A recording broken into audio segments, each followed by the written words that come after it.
All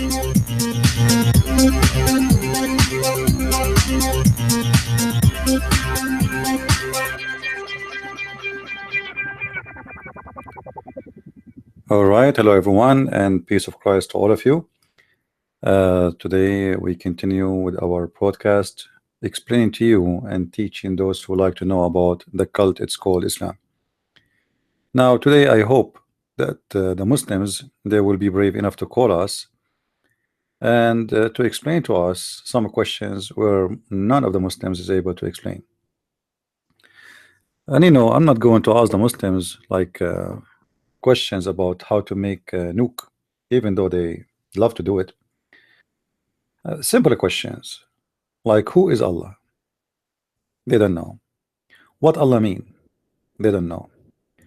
You see tens of articles written by Muslims about who is Allah. None of it is truthful, and none of it is giving you anything have to do with the question. It sounds like this God is hiding in the darkness, and all what those Abdul know that their God have a name and his name is Allah. What Allah mean? They don't know. Is Allah Arabic word? They don't know. And then we search in the internet when we will find tons of articles.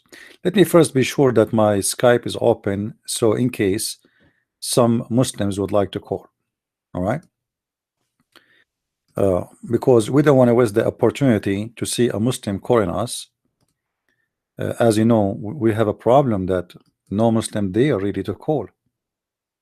And this is something we face every time we do our podcast. Rarely we get a Muslim he have the courage to do so. So we will see.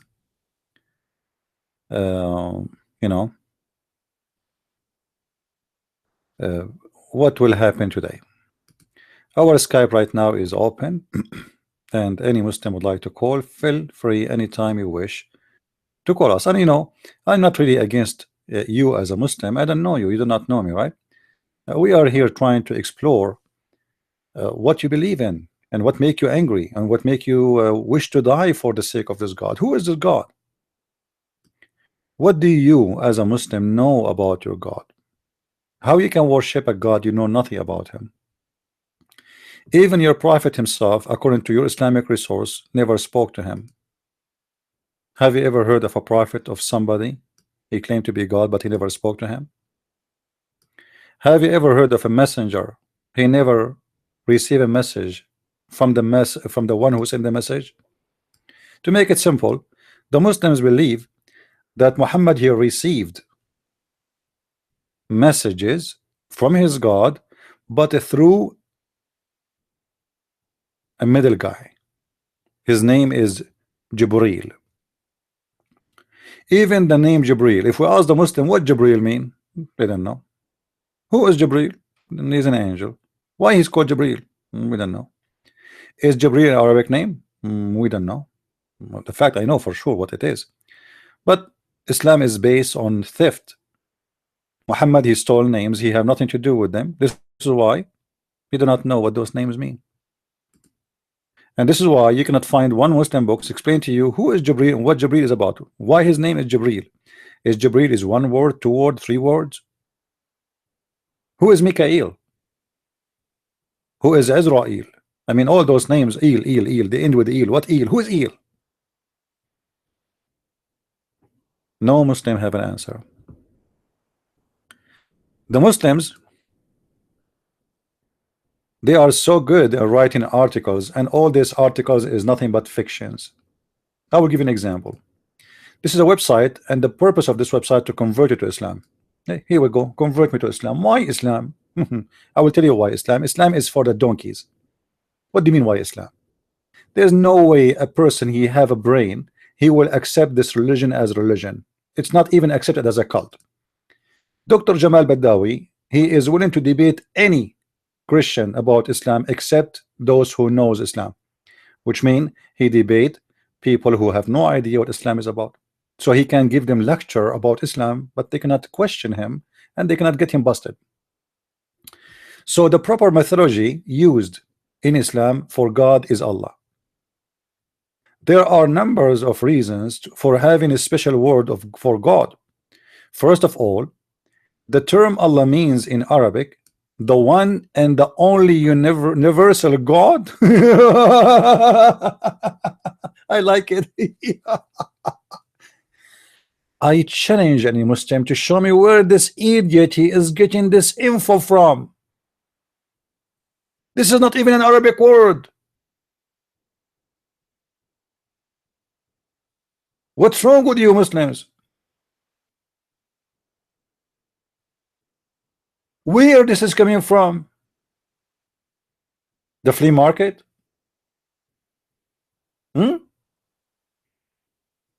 Or a creator? Look, guys, look how many variety of meaning Allah have. Look.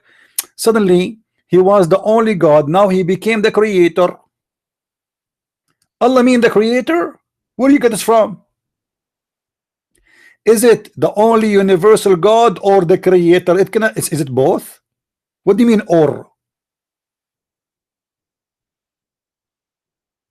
Notice here I am emphasizing the one and the only one. The one and the only. So a Muslim would not simply say there is one God. That would be as accurate as a strong as an expression as saying the only one, the one and the only God. I mean, this is even against the Quran. Isn't it the Quran? Like here, look, it says the only creator of the universe. Isn't it the Quran says Allah is the best of the creators? The best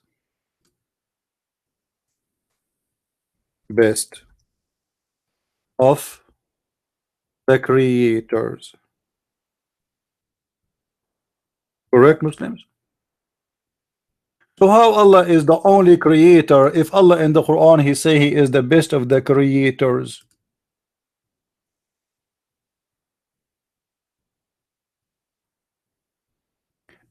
That's mean the one who wrote the Quran is an idiot, whoever he is, and he cannot be Allah if Allah is God. If Allah is God and he is the only creator, and then the Quran says that Allah is the best of the creators, that sentence contains two information to deliver to us, or two info. The first one is Allah is the best. Be my witness. Then he is the best of what? The second you say he is the best, that's mean you are comparing him to something else. You see, when I say I am the best, I must be comparing myself to people who debate about Islam, not about somebody he is, etc. A human being. He have to be a human being like me, right? And he have to be a person who is specialized in what I do. Like if I am an eye doctor, I will say I am the best eye doctor. So there's many doctors and I'm the best. So when Allah he says he is the best, and then he say he is the best of the creators, that means he is the best of the creators. If there is no creators, which means the letter S is falsely added, that means the word best is stupid, because he should say nothing about that. He cannot say he is the best of creator, even creator without creators, because best compared to who?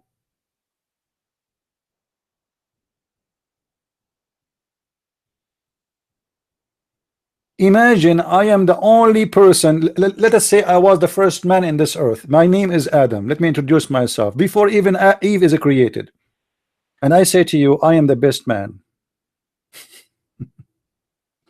Like what the heck? You are the only man anyway. Are you dumb or what? Are you taking too much hashish? Is that the impact of the morphine or cocaine or heroin? If you are the only one, how you can be the best? And if you are the only creator, how you say the best of the creators? Now, do you know where Muhammad he said that the best of the creators? Anyone knows?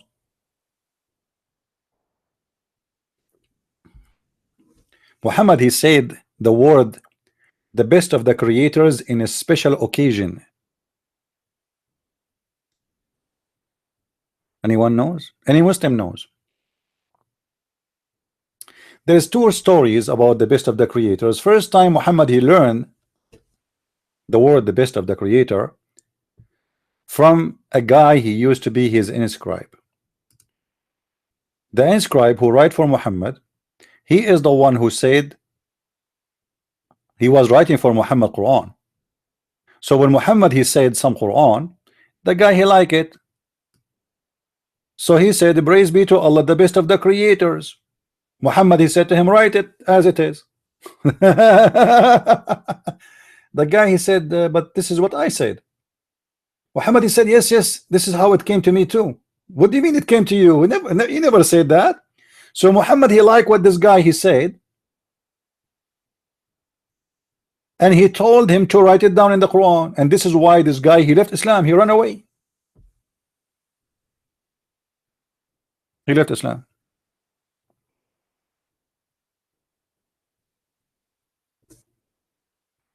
Now guys, we just started. Please invite your friends and share the link with your friends in Facebook, etc. And don't forget to tell the Muslims that we have Allah, he made the prize that those who defend Islam and debate me, Allah will give them a give out at the end of the month, a brand new version coming with her wax. I mean, the private part never been touched, as the Quran describe it. Never been touched, not even by a human or genie, which is very important. I mean, we have a God, he says he is the best of the creators, but yet there's no other creator supposedly. He say that he is going to give you a version, but you want to sleep with them, but they are going to stay a version. I wonder how you are going to sleep with them. How you will sleep with them and they will stay versions. Anyway, he is the best of the creators. Are you going to discuss that with him? He know how to do it. Maybe the Muslim, he will put his private part in the nose. She will stay virgin. I don't know how. Now, we want to focus about who is Allah. All what do you see in this article is hocus pocus. It is, let us make it simple. Muslims, they have a faceless God. Faceless God. They have a God they never spoke to. Their prophet never even say hello to him. And they try to make this God a God. So they try to give him all definitions, but all those definitions doesn't work. And what make this religion is more crazy. By the way, you might hear some dummy, even those who claim they knew Islam and they debate about Islam. I'm not going to name them. You might hear them in a video saying that Allah is a word mean God. Allah is not a word mean God. Allah is the name of their God. You see, if the word Allah mean just a word mean God, it's not a name. That means when the Muslim he say there is no God but Allah, he should not do that. He should say there is no God but God. You know what I mean? The Muslim, when he takes Shahada, he don't say there's no God but God. He say there's no God but Allah.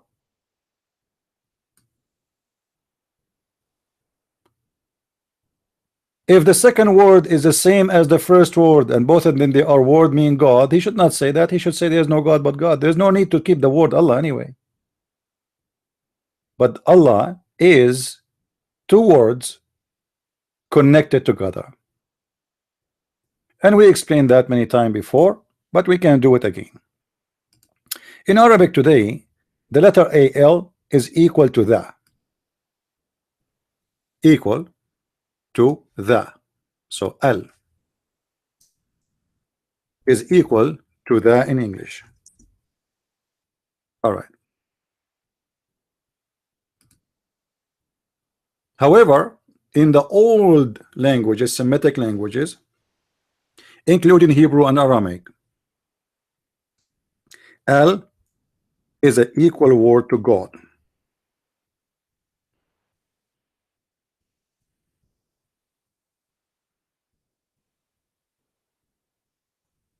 Right? Take notes. So now we knew that in the language today in Arabic, Al used generally speaking as two letters in the front of any names to make it the. Let us say you say the house, the car, the etc. The same as in English, you say the. However, it is not really that in the original languages when it's come to a name and that name of God, that is God. So when the Muslim they say Allah, they say to you the following: Al and La. Let's make it up here so we can separate between them. Okay. Al La, that mean equal to the God. For the first one, the first two letter Al is the God. La is his name. Are we getting it? So the God, Al is a word meaning God, and you are speaking about specific God because now you are adding a name after it. So the God Lah. So the real name of the God of Islam is not Allah, it is Lah. You can go and take you 2 seconds to search for the God Lah, and you will find Lah, that he is the name of the moon god. Should we do it right now? We can do it. Let us go. We open a search engine.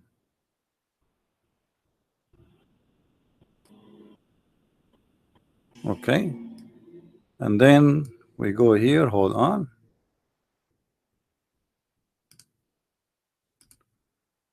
God Lah.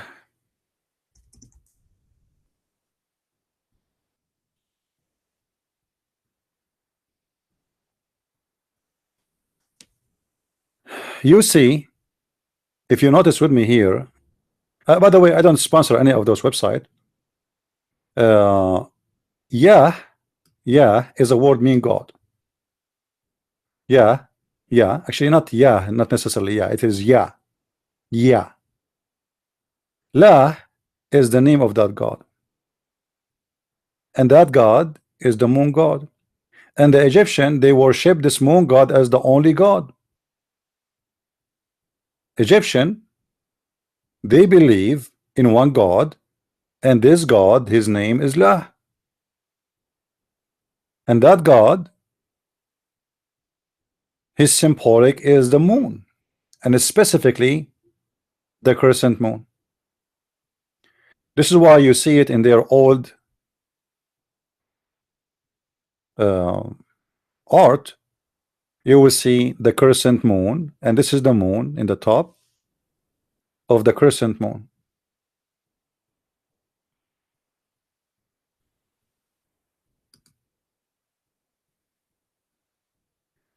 Now when somebody come to us and say, because they do not know, they say in the Bible the word is, it says Yahweh, right? Actually, there's not even one name in the Bible for the name of our God. All those names, they are not names, they are titles, which it's just a word meaning God. However, the word La is a name for God. It is not a word meaning God.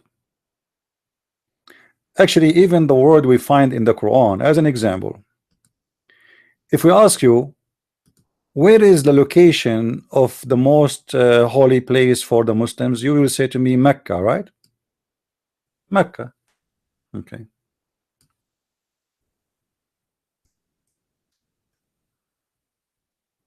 Let us see Mecca, because we will try to connect things together. This is the word Mecca appear here, and this is chapter 48, verse number 24. We click at the translation. It appear only once in the Quran. All right. Now read with me here. This is the word written not in the English style, Mecca. But the fact this is not how it is. You see the word Mecca, the correct name is not Mecca, it is Makkah. In Arabic is written today in the Quran with letter Ka, as you see it in the screen. But the correct way is Makkah.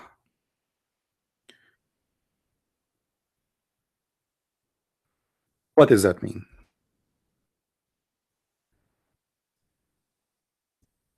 To write it in English, we will make it like this.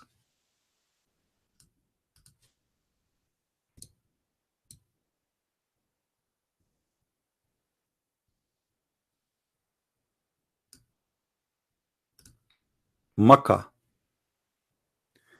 Makkah or Al-Makkah is the name of the temple of the moon god, which is located until now in Yemen. Located until now in Yemen. So there is one of two solution for this problem. The Mecca we have today is not what the Quran is talking about. It's talking about the Mecca. If you go right now and search,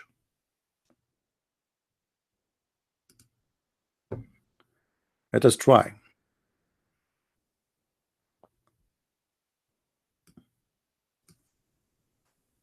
Al-Makkah.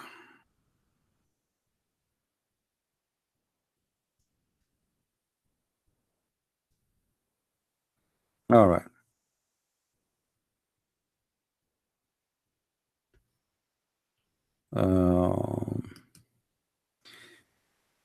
Let us see if we can get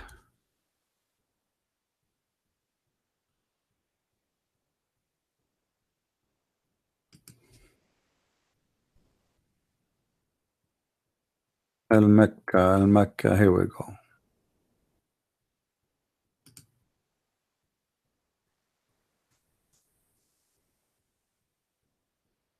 Actually, there's a book here. Look like there's a book. This is a book. We don't want that.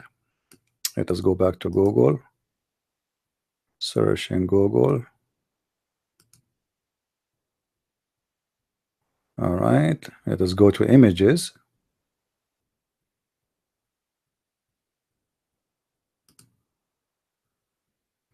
I don't know what is that. Hold on.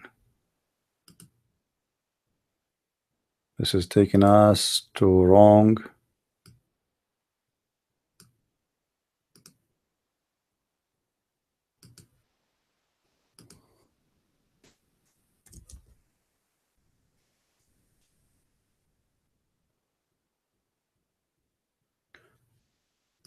Wikipedia, etc. Blah, blah, blah, blah, blah, blah, blah, blah, blah.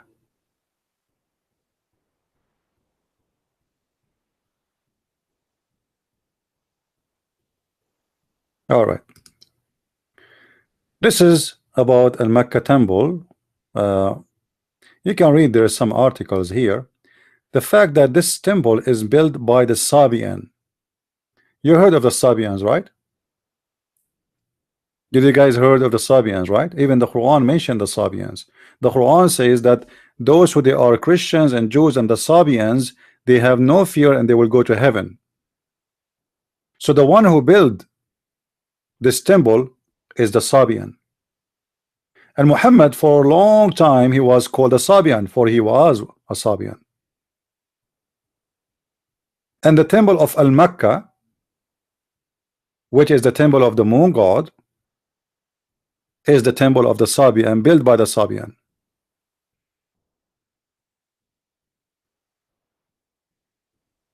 Uh,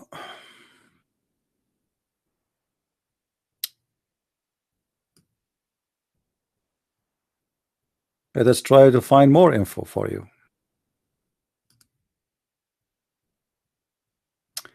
All right, here we are seeing the images of the temple of Al-Makkah.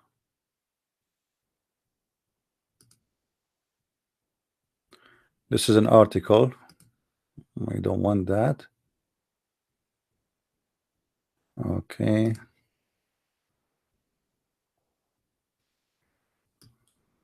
All right, all those images have to do with Al-Makkah temple.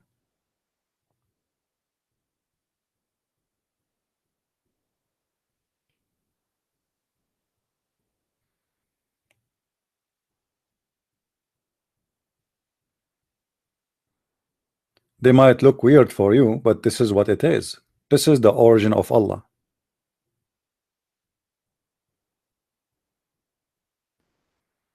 And this is built by the Assyrian. You will be surprised, right? The Assyrian is the one who built. I mean, it's hard to believe that the Assyrian, their impact went all the way to Yemen, but they did. You know, the religion of the Sabian is spread all over. Like, let us say in certain time, the Sabian belief was like a Christianity today. So it was a major religion. But let me see if I can go here to the images. This is the temple of Al-Makkah. But simply this is what is left of it. All right. And I believe strongly that the temple destroyed by the Muslims because of their ignorance as usual. You know what ISIS they did, right? And they always do that. There's nothing new. So the temple of the moon god is located in Yemen, and it's called Makkah. Now, if you go and study languages, you will notice, I don't know if you remember, the Muslim, they say that there is many dialect in Arabic, right? However, the people who build the Makkah, they don't speak Arabic, and the people of Yemen, the origin one, they don't speak Arabic. They are not Arab, and Makkah is not an Arabic word.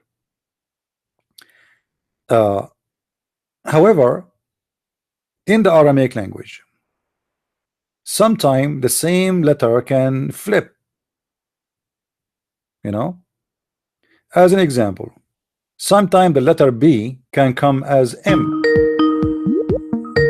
Somebody is calling. Hello. Hello. How are you? We are live on air. How are you doing? I know. I'm good. I just want to tell you something. All right. My friend you once talked to became Christian and left Islam. Wonderful. Hallelujah. Hallelujah. I mean to that. And what happened to her family, the mullahs of Hezbollah? They don't know till now, but she will try. Because as I know that her brother, he is a big deal guy in Hezbollah, right? Yes, it is. Yeah, he is. So like, I think this guy, he wanna kill me now. I don't think. I'm sure if he can do it, he will do it. He would love to do it. Anyway. No. أنا صار لي سنة عم بحكي معه. Yeah, okay. وأنت كفيت الباقي. Yeah, I mean, he will add you on the list. You are on the hit list too. It's okay. All right. Well, I'm so glad to hear this news, because I did not hear from you about her anymore. So that's wonderful. I'm so happy for her. Thank you. Because she was waiting for. All happy. Yeah, she was waiting for me to debate her scholar, right? And that's what supposedly. Yes. But too bad we did not have the debate happen, because I want the debate to happen. Not only for her, so everybody can see how funny, stupid this religion is. Yes, maybe one day. You don't know. Yeah, well, I don't know. This day doesn't look like it's coming. I keep waiting for them and never could. Like I was when I heard the ring, I said, "Okay, wow, that's a Muslim calling." But it was you. Only. Okay, I'm sorry, I'm not a Muslim. No, right. I'm glad. Yeah. That I'm not. How's your husband doing? He is okay. Yeah, that's good. Well, you Yes. know, I hope you will bring me more people to talk to, and I will be happy to spend my time with them, and let us see what the Lord will do. You I know, will try my best. yeah. Do Okay. you have anything else you want to say to us? Share. No, All thank right. you All right. for. Thank you. Thank you. Okay. Bye bye. Take God care. bless you. Bye bye. Bye Bye. bye. Bye bye. All right. Well, you know, I don't know if you remember. This is a lady. She's a Muslim, and she is Shia, and her family, they are like big mullahs in Lebanon, and they are leaders of Hezbollah.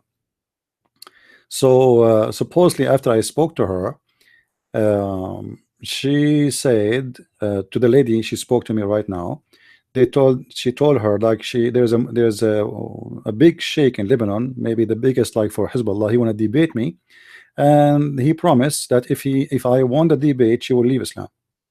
You know, if this guy he could not like, I mean, he could not answer, he could not come with any you know, so she will leave Islam. But look like the debate, it was not needed, and this lady, she became a Christian already. So I'm so happy for her, and may the Lord bless her.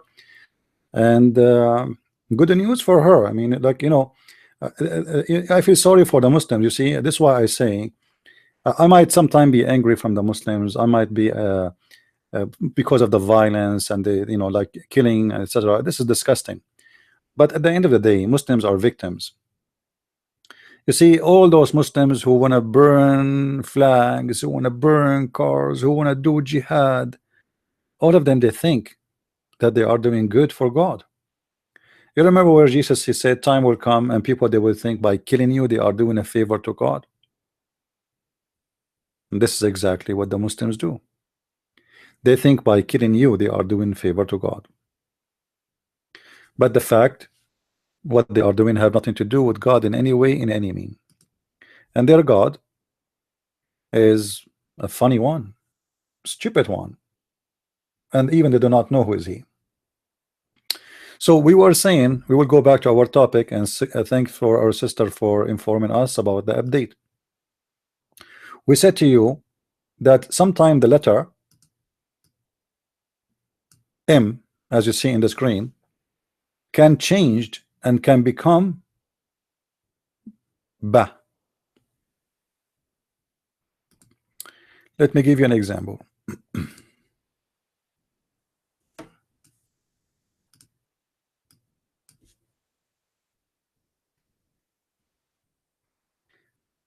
And all of this have nothing to do with the Arabic. This is not because of the Arabic. This is because of the Aramaic. If you read with me here, it says, for those who know Arabic, إن أول بيت وضع للناس الذي ببكة. Let us go and read the translation. Yusuf Ali.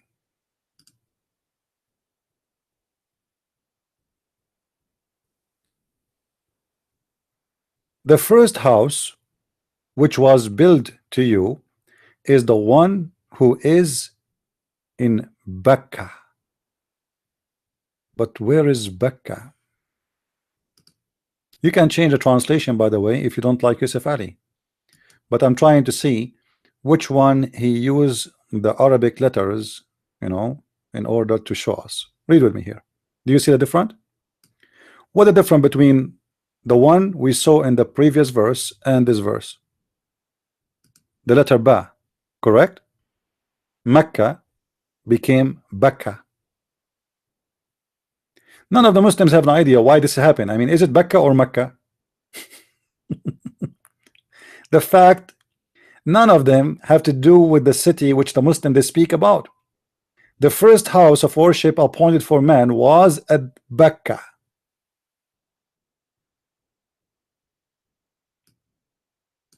That is the temple we are talking about. The temple of Al-Makkah, which can come as Bakka. All right, you can go and read, and there's many articles about it. All right, and there is many writers and many authors speaking about that. It's not a secret, but you see, the problem is we have a short knowledge and we are limited in the screen in front of us. Like we see a letter here, a word here, and we stay with it. Okay, the first house of worship appointed for man, it was the one at Becca. But where is Becca? Nobody want to ask himself. And why is it Becca is the same as Mecca? Why here it is Mecca, there it's Becca? Why the Quran itself is giving us two names? Simply because Muhammad is not the author of the Quran. Most of the Quran is not his make. The book he's copying from is saying Becca once, saying Mecca once. However, both of them, they speak about the temple of the moon god.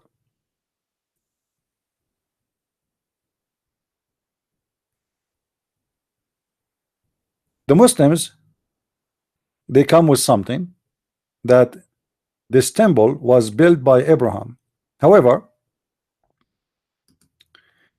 if you go to the pictures of the Kaaba, there is something, it's called Al-Rukn al-Yamani.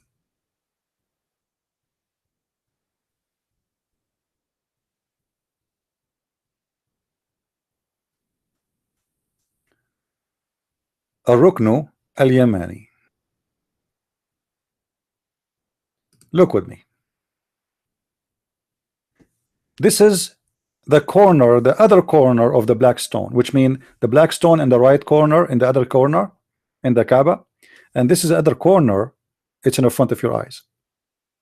This corner is called the corner of Yemen. The corner of Yemen. Okay, why it's called the corner of Yemen? Is the picture clear, guys, for you? Let me take the banner down so you can see it better.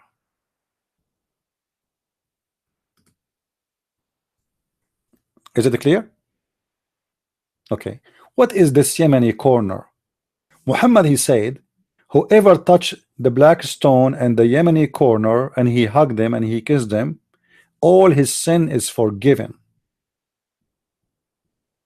If you look with me carefully, you will notice that this corner is not made from one kind of stones, it's collection of stones. Do you notice that? Do you notice it's not like the same kind of stones, like they are different colors, right? It's not one stone from the same kind. What is the reason for that? You know that some Christian churches, when they build a church, they bring a bones of let us say someone, he was a very great Christian, we call him saint, and in the top of his bones they build a church, they make a grave for him. So it's like a blessing for us to have a great example like him. However, this is a tradition. Muhammad, he is ordering the followers, saying that if you hold the black stone and this corner, all your sin is forgiven. I will show you the hadith. The black stone, the Muslims, they say that Allah, he sent it down from heaven as a mark spot for Abraham, which is very funny because, as I know, the first one who built the Kaaba, it was the angels, and look like the Muslims are so confused about their stories. Is it the angels? Is it Abraham? Is it Adam? Is it who? Because I can show you the reference right now as we speak, that the first one who came down to do Hajj, it was the angels, and they do it 40 times before Adam, and Adam was sent down to India. So long before Abraham exists, there's a Kaaba supposedly. I mean, the Muslims are very confusing people, you know, like they have a collection of stories. It's like a Mickey Mouse story, cartoon. Every 30 minutes of the cartoon is different person and different character. And today the uncle of Tom is coming. Tomorrow the sister of Jerry. But there's no story. So if the black stone is a holy stone and Allah, he sent it as a mark down for Adam, what is the Yemeni corner? Any Muslim can tell us?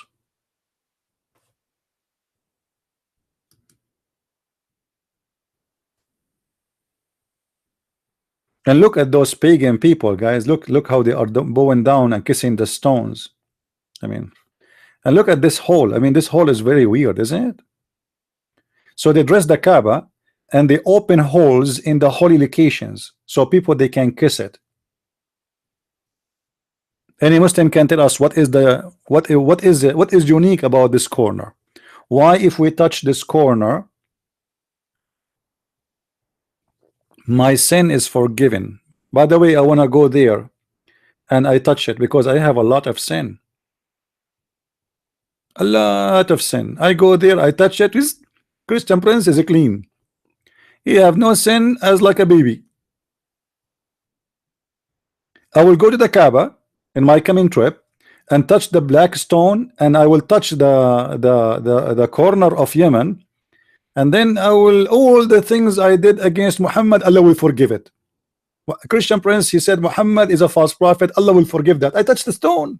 I mean, I touched the corner. Come on. Don't estimate, like this, estimate the power of the corner of Yemen. This is amazing corner. So Muslims, the lies you keep saying to us that Allah he sent a rock from the heaven to mark the Kaaba, it make it holy. Okay, this corner make it holy what?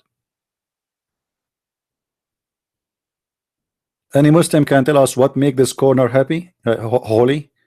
I mean, guys, sorry. Sometimes I say words I don't mean it. I am the same as Allah. I want to say holy. I said happy. You believe it? Look like I'm qualified to make Quran. Any Abdul wanna call me?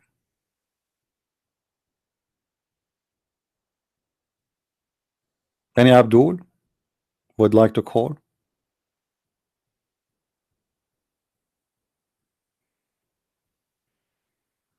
No? I mean, why? You see, you remember we have our brother Adrian, he was debating the Muslim just 2 days ago. I mean, why the Muslims are lined up to debate those who have not too much knowledge about Islam, you know? And our brother, he did a great job, but he is reaching out to him. You want to debate? I mean, how come the Muslim don't see me? Why those Muslims don't say, hey, Christian Prince, I want to debate you? Those who claim to be, they have knowledge and they want to debate, and like they are hot like papers, hot papers. How come not even one of them? They call me. You see, my Skype is on. I mean, what I can do? Who is the Muslim would like to tell us why, if we touch the Yemeni corner, our sin is forgiven? What is unique about this Yemeni corner?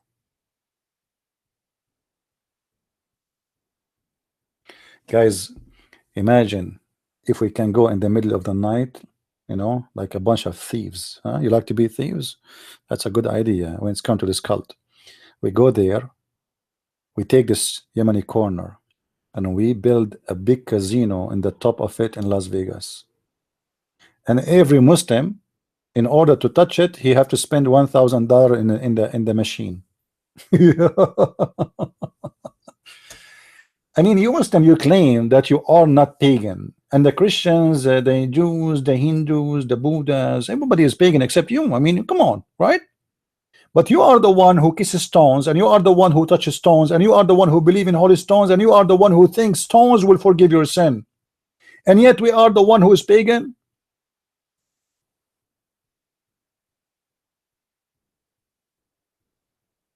I am a hate preacher. Why did I say hate anyone? Why I am a hate preacher? You see, the problem is because I spanked them so hard, I am a hate preacher. I never say hate anyone. I just say it. That's why I say don't hate the Muslims. Just go back in the video and hear it. Right? I don't hate anyone. I hate stupidity. I hate ignorance. I hate garbage. You know, garbage in, garbage out. A prophet of God who is teaching you there is only one God, but he said to you that Allah is the best of the creators. I mean, how stupid that is. It's like saying to me, there's no one like Christian Prince, and then you say Christian Prince is the best of the Christian princes. You just said there's no Christian Prince except a Christian Prince. So how he compare himself to other creators if there's no creators? It's a stupid religion. It's dumb.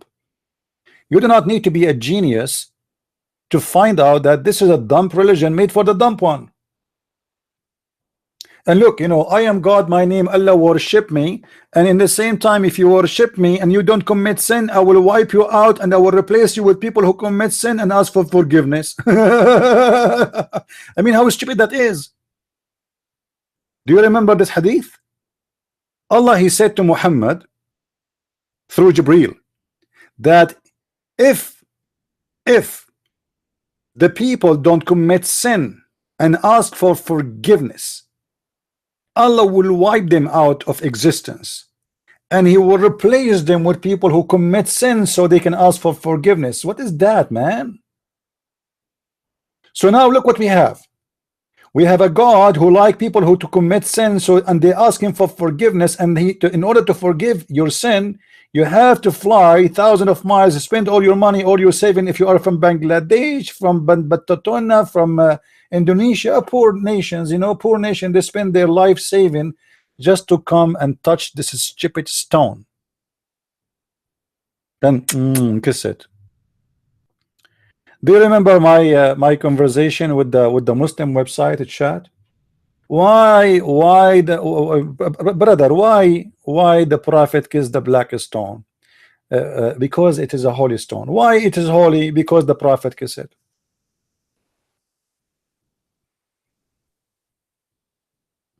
What a stupid religion.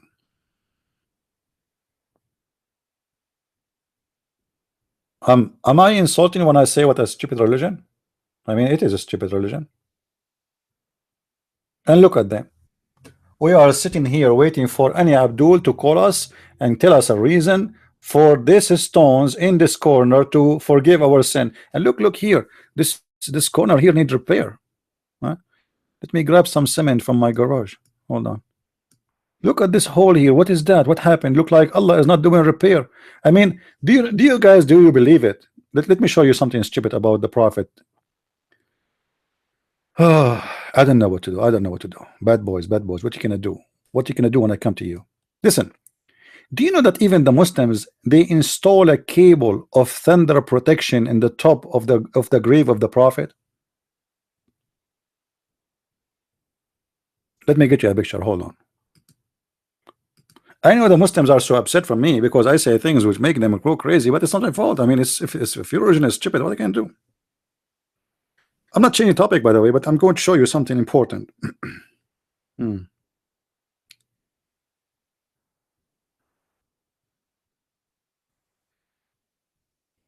Let me see if I can find a picture. Unbelievable.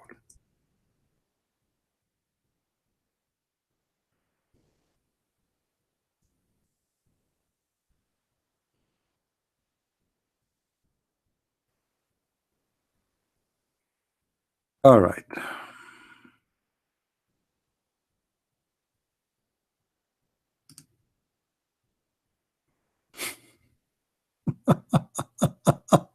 I don't know what to say. I mean, this is very embarrassing. Guys, do you see with me what is there? I don't know if you can see it or not. Do you see the thunder protection cable? Is it coming to you? Do you see it? In the top of the grave of Muhammad, they build a huge mosque, and this is in the top, the roof, you know, here, and you will see the cable here. I don't know if you can notice it or not, but let me draw something in it so you might be able to see. You see it here? Do you see the cable? Okay. Muslims, why the Prophet grave he need a cable to protect him from the thunder if the Quran said that Allah he only sent thunder to hit with it the kuffar?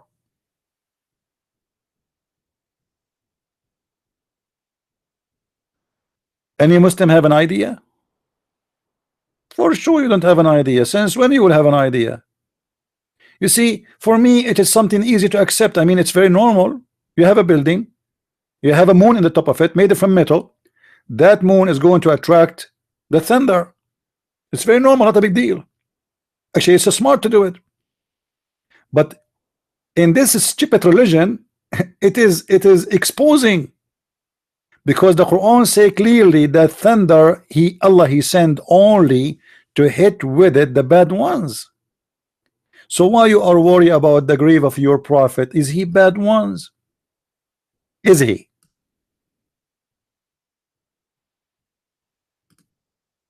I mean, this religion is a mad religion.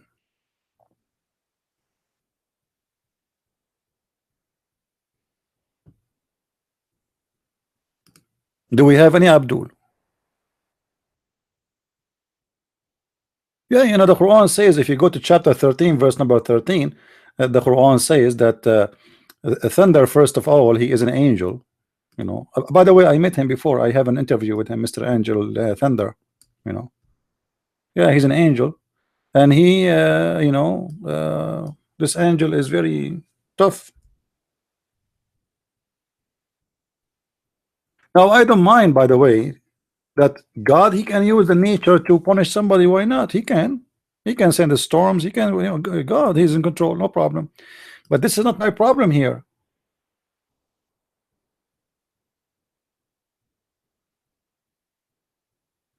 The problem is that this thunder, it is Allah who sent it to hit whoever he wish.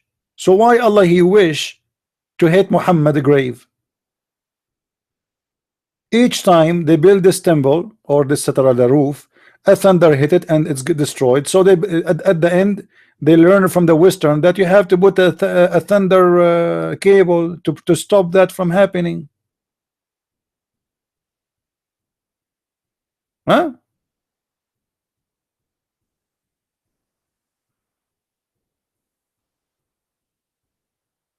Do we have any Muslim who would like to call?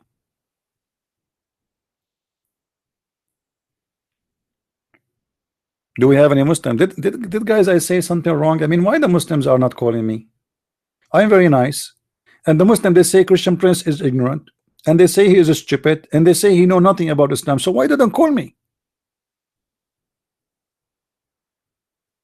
The black stoner from the Hindus. Yeah, we will go there. Don't jump over the salad, man. Let's do it straight one by one.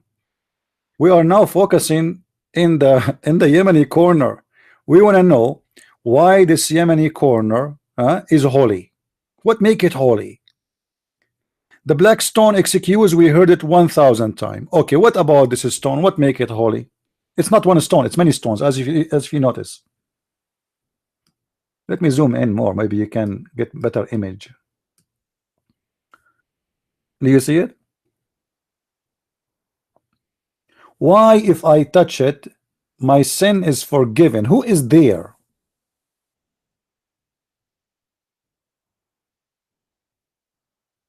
Is Allah is a stone? Who is the one who forgives sin?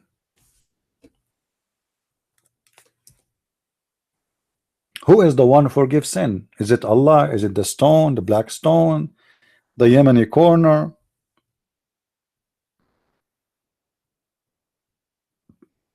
Yeah, there is a small hole, but don't worry, be happy. I'm going to fix it.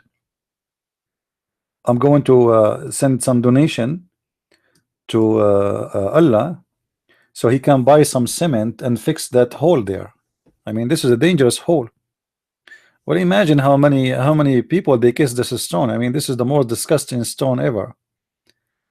You know, if it is not in a very dry area in the middle of the desert, you will see all kind of mold and diseases all over it.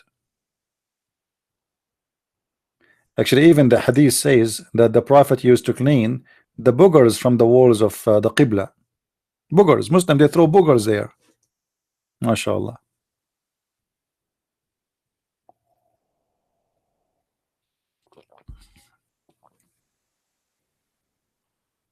Yeah, this is not the black stone. This is not the black stone. This is a corner. It's called the Yemeni corner.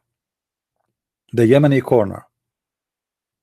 Now, the reason I mentioned that to you, because the Yemeni corner have to do with Yemen. Have to do with Yemen, obviously. The name of the corner, Yemeni corner. So imagine I say to you, the American corner. So what does that mean? It have to do with America. So what this corner have to do with Yemen, to the point it's called Yemeni corner?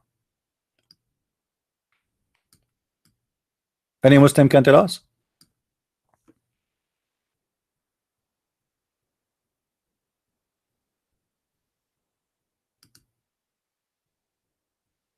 Huh?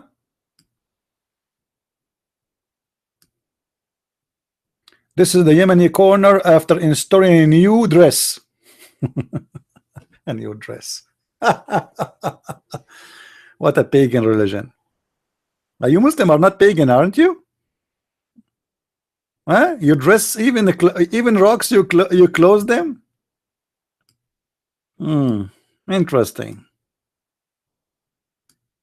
Any Muslim want to tell us what's happening? And why the opening always look like a private part, excuse my language, of a woman? I mean, what all?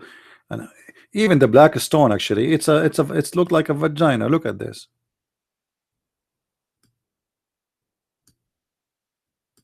Do you see it? What is that? Any Muslim have an idea why it's have a look like this? What is that? Like, why it's not a square? Why it's not a, I mean, why in that shape?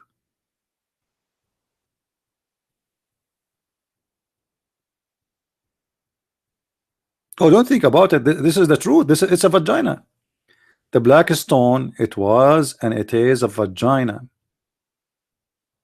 I can show even reference if any Muslim call me that the Arab before Muhammad, in the time even of Muhammad, they used to touch their private part with the black stone. So this is what happened, or what was happening. Women, when they have their period, and this is what the tafsir say, not me.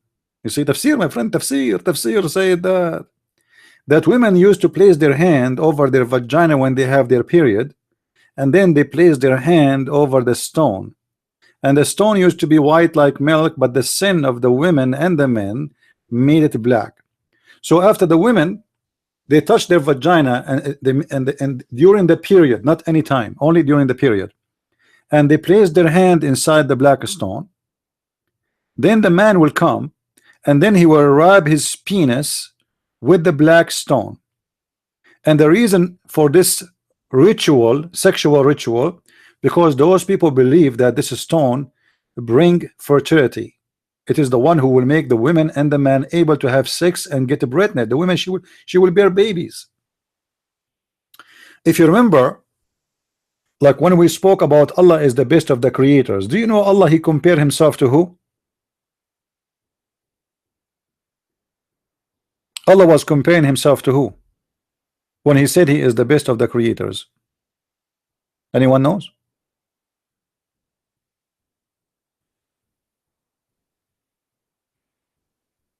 Nobody knows? Should I call a friend? Baal. He was comparing himself to Baal. Even the Quran witness for that. If we go to the Quran, you will see the Quran, the yellow pages, says the following. The problem with the yellow pages of Muhammad, it's not organized like the yellow pages we know. It's messed up. Anyway, if we go here, we will see the Quran is speaking about Baal.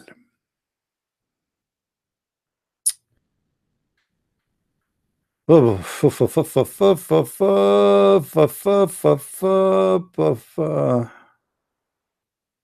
is the verse? All right, here we go. Chapter 37, verse number 125. Allah comparing himself to Baal. He did not deny that Baal is God. No, he approved him as God. He acknowledged him as God. How we can prove that? The verse says it clearly. Will ye call upon Baal and forsake the best of the creators? So Allah here, he feel insecure, and he acknowledged that there is many creators and Baal is one of them. Do you see the S? Allah the best of who? Of creators. Allah comparing himself to who? To Baal. Now again here you will notice that Baal, for those who do not know, Baal is not one word. You remember we said that AL is a word equal to God. You remember? Guys, you forgot so fast. You guys getting old. I am the only young one here. Baal, it contains more than one word. Let us write it down. Ba, A, and then L. So God, Ba. Ba is the name of the God. L is a word meaning God. The L here appear at the end of the name. We showed you, I made a video before showing you that how sometime in the ancient languages the L can appear in the front or it can appear in the middle. As an example, the ancient name of a prophet Daniel, it is Daniel.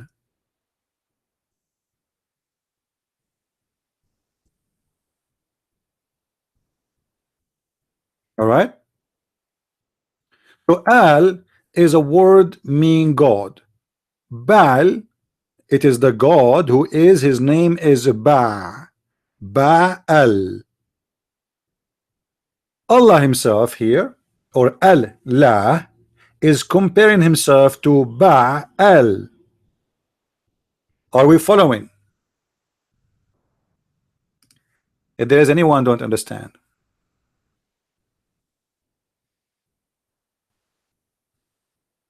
If there's anyone, am I making it hard? Okay, if you have a problem with understanding, there's a very simple way to understand. According to the Prophet, there's two things can help, can boost your memory: camel urine and honey. So which one you like? I go with the camel urine. I mean, this is the only prophet in history who asked his followers to drink camel urine. I mean, this religion is really weird. Pork is haram, brother. Pork is haram, is dirty, brother, is it dirty? Brother, do you have some urine? MashaAllah, brother. Is it hot? Brother, can you hold the penis of the camel so we can squeeze it and make him pee? Camel urine. Oh boy. And funny, I have my coffee in front of me. I forgot about it. I mean, I remember the coffee when I spoke about urine. This is disgusting. What we can do. Do we have any camel? I mean, any Muhammadan here? There is no question that this religion is the most astonishing. And for sure, Islam is not pagan religion. I mean, so what if the Muslim they kiss a black stone? The black stone is holy and sent by Allah. I mean, this is the only God. He made a mark by a stone. You know, once I was driving in the middle of nowhere. It's like a desert, you know. So I went to the GPS and I saved the location. You believe it or not, the GPS took me back. There's nothing, there's no mark, there's nothing. GPS. So Allah is sending a mark to build the Kaaba, and the mark was not sent to Abraham as the Muslim Abdul, they lie and they say to us.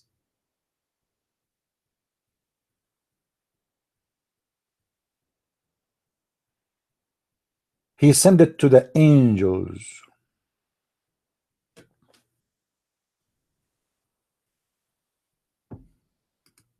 And Abdul, why angels they need a mark? You know, the angel Jibril, as an example, Jibril, he came to Muhammad without knowing the address. Why the angels they need a mark to build the Kaaba? Actually, the story become more funny when the Muslim they speak about the flood of Noah. Anyone knows what happened to the Kaaba when the flood of Noah happened? Anyone knows?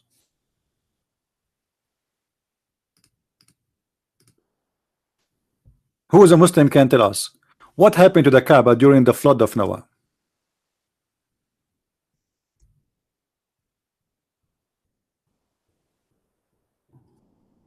Any Muslim would like to call us?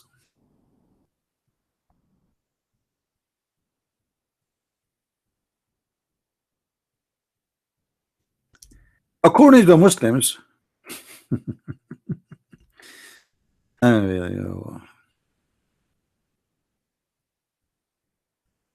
Allah, He made a mountain which is very close to the Kaaba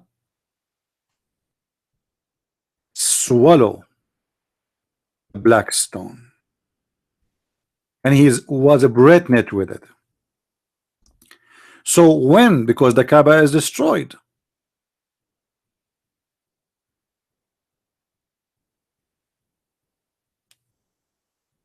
the Kaaba was destroyed. So in order to come with a fictional story, explain how the black stone stayed there. Okay, the Kaaba is gone, there was nothing, so now where is the black stone?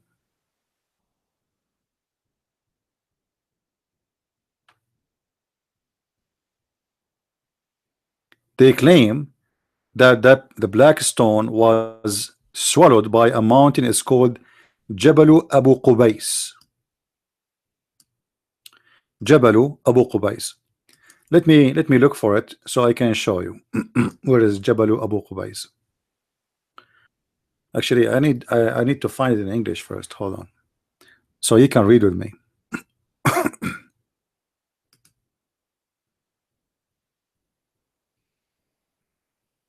As you see, if you are watching with us, we are not just people who make videos about Islam. This is a free school. What you learn here, you will not learn anywhere. Is that true?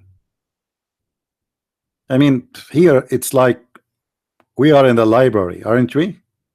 Right? So let us go and find. I will go to Walmart. Should I go to Walmart to find where the story is located? No, not Walmart. Hold on. What Walmart? What's wrong with you? Unbelievable. This guy, he want to find a story about the black stone and the mountain get pregnant with it in Walmart. Crazy. All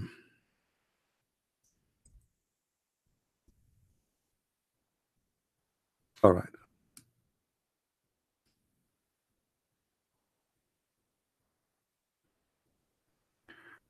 Do you see what I found right away in front of us? Look what the Muslim believe. Look. Jabal, the mount of Abu Qubais, the first mountain in earth. Unbelievable. What the heck? This is the first, and right away when you open a Muslim website, the pop-up windows will come from everywhere and you will see 6 advertising. Guys, look with me, look. This website about the Prophet Muhammad, peace upon him. All right. What we see here in the side, praise be to Allah. I mean, no comment. Anyone have a comment? No, we don't have a comment. I mean, this is halal. It's halal. What is that here? Halal. It's halal. Anyway. Okay. No comment. The heaven of Allah, all of it is about this. Let us continue. So the mount of Abu Qubais is the first mountain on earth. This is the first mountain on earth? Okay, Abdul, hold on.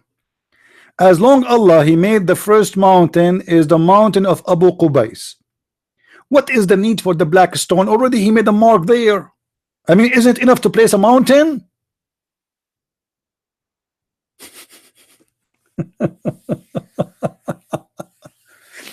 All right. Let us see what this mountain did. This mountain have a story with Islam.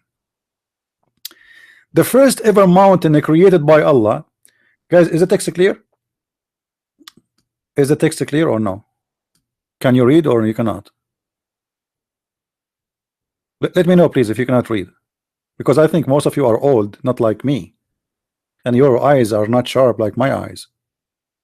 You know, I can read a number of license plate from like 1 meter away. You believe it? Anyway, so the first mountain created by Allah Almighty, you're right, is this mountain is directly opposite of the Kaaba. I mean, look at this accident. Is it accident or this is the plan of Allah? No way. Allah he put the mountain right away next to the Kaaba. Actually, if you see with me in the picture, you will see where the mountain located, very close from the Kaaba, close to the mount sorry, of As-Safa. Now I can tell that the one who wrote this article is an idiot from Pakistan. Do you know why we know that he's an idiot from Pakistan? Those people in Pakistan, they use the word Hadarat. Hazarat. I love it. Hazarat. What Hazarat, man? What Hazarat? What is that? Huh? So they want to respect somebody. This is a Turkish statement, you know, Mongolian, from the Mongolian language. Hazarat. Hazaratkum. Like your, you know, like your highness or your, like your mister, you know. So Hazarat Adam. Hazrat Adam. AS does not mean as, it means alayhi salam, which means a blessing upon him. Took a rock from this mountain when he built the Kaaba, very first time on earth. That's deep. That is deep information. That is astonishing. So from the whole mountain, Hazrat Adam, he took a rock. I love that. I mean, from the whole mountain, only one rock, he took it from there. Why? Unbelievable. Okay, I need a break, man. This is too much.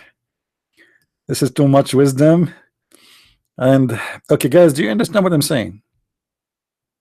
So Hazrat Adam,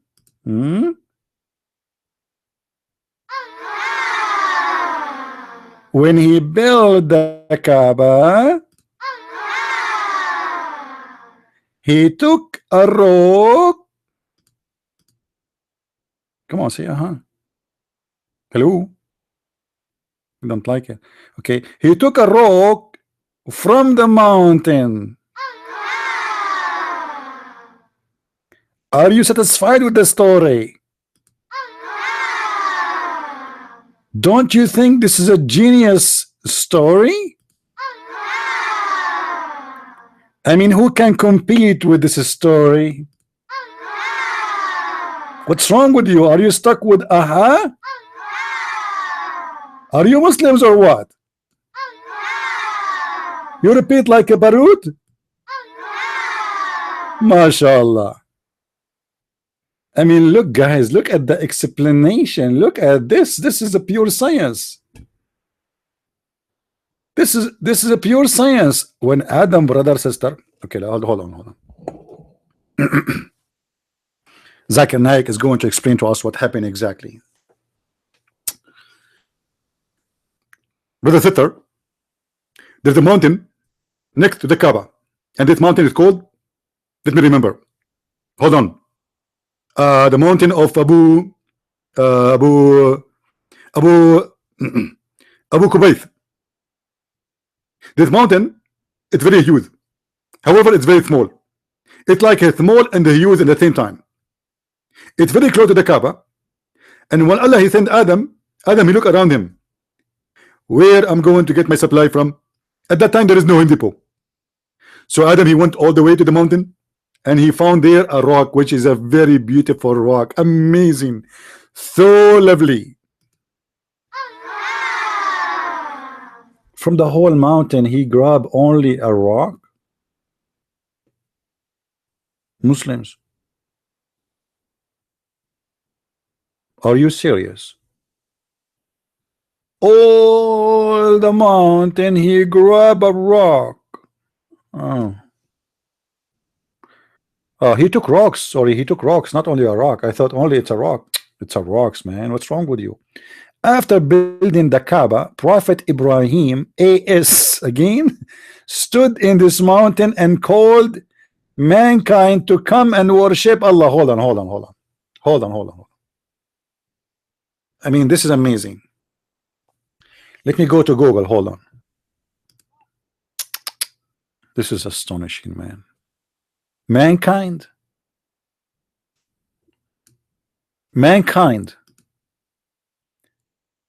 Abdul, in the year 2017, Mecca is a small city. If not the Kaaba, nobody lived there. If not the trade business, nobody lived there. So what do you mean, mankind? Who is there? According to you, there was nobody there. I will go to Mecca right now.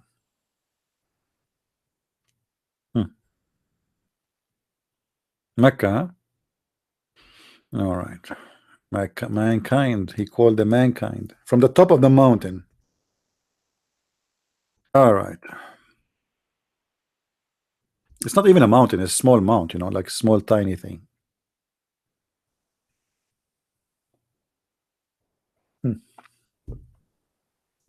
You see, guys, it's a desert. It's a desert. Let me measure Mecca today. I'm going to measure Mecca today, not in the time of Abraham. Because according to Muslims, there was nobody except Abraham and Ishmael there. There's nobody. What do you mean, mankind? Let me measure it. Hold on, hold on. I will, you see, I'm measuring all the buildings. You know, we see houses here, here. Okay, this is the end.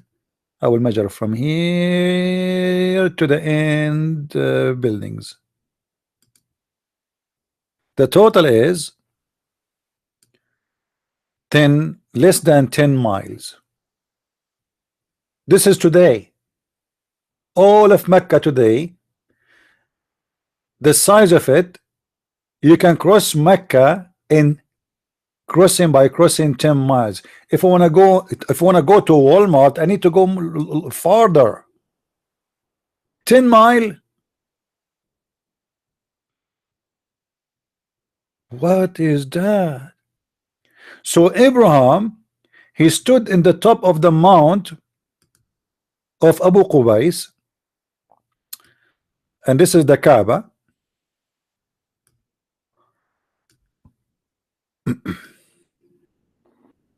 All right.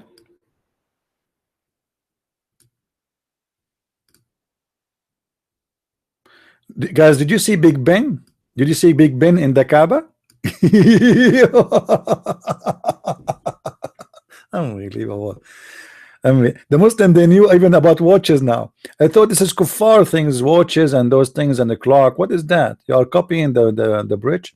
So Mecca became the Las Vegas of Saudi Arabia.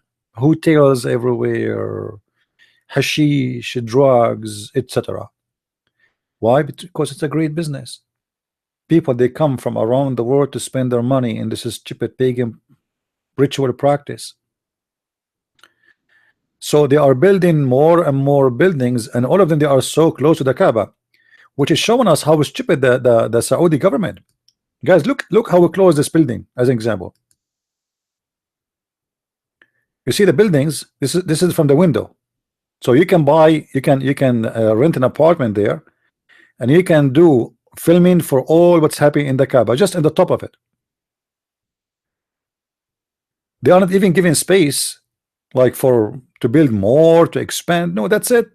They have all those high buildings around, and they cost billions of dollars to build them. Very high building. Look, this is the one. You see it? Look how big this hotel is. Let me go down so we can see a picture here of the hotel. Do you see how close? It's like Las Vegas. It's exactly like Las Vegas. In the top of the hotel here, you will notice the moon sign. Do you see it? Pagan. The city pagan of the moon god. There's not even 100 meters between the Kaaba and this casino.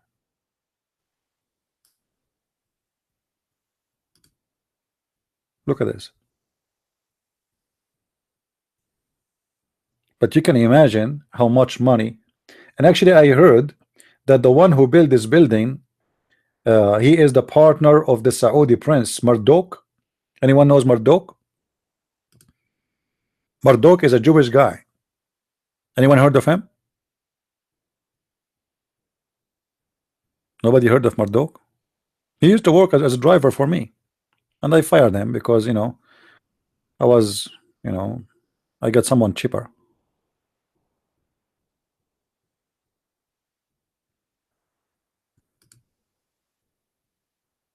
So going back to the story,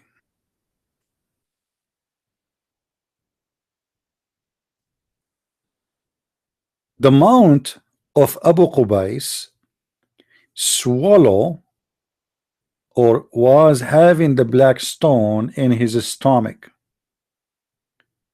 and that especially during the time of the flood of Noah.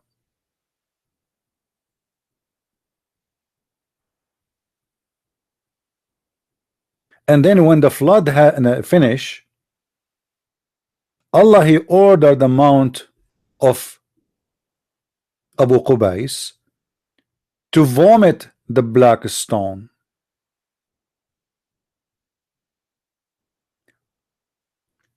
Let us see if we can see the story here. No, there is nothing in the story here in this website.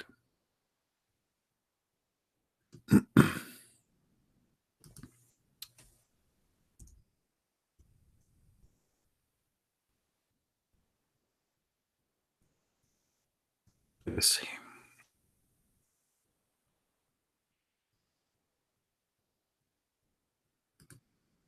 Look like here we have something.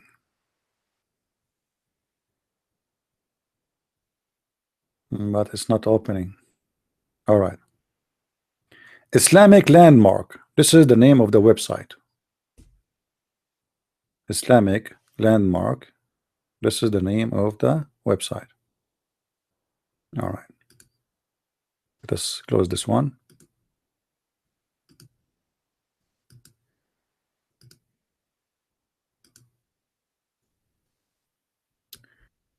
You see? IslamicLandmark.com. Mount of Abu Qubais. All right. It was the first mountain created by Allah, glorified and exalted He. According to At-Tabari, Prophet Adam, peace upon him, died at the foot of Mount Abu Qubais. Here we go. Even Adam, he died there. I mean, what do you want more? Adam, he died there. You believe it? I mean, okay.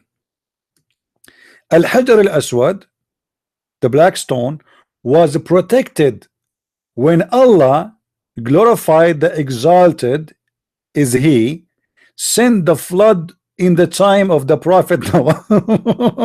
I told you. Do you see it? I told you, you don't believe me. You think Christian Prince, he say things from his head. You think he's drinking too much, you know, camel urine. This is what the Muslims believe. The black stone was swallowed by this mountain, and then when the flood of Noah is over, the mountain and the black stone came from his mouth. I mean, all of this makes sense, don't come on, right?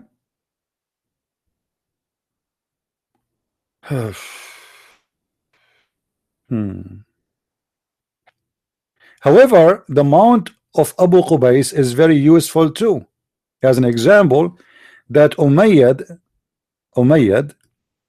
governor of Al-Hajjaj bin Yusuf al-Thaqafi, he fired catapult from the top of the mountain of Abu Qubais, and he burned the Kaaba.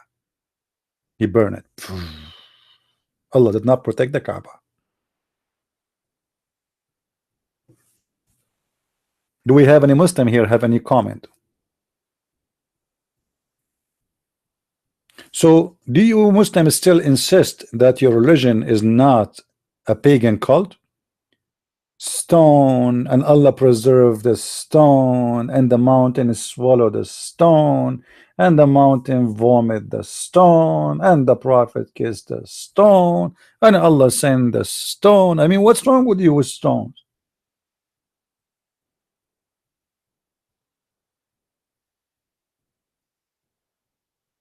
And yet you are not pagan?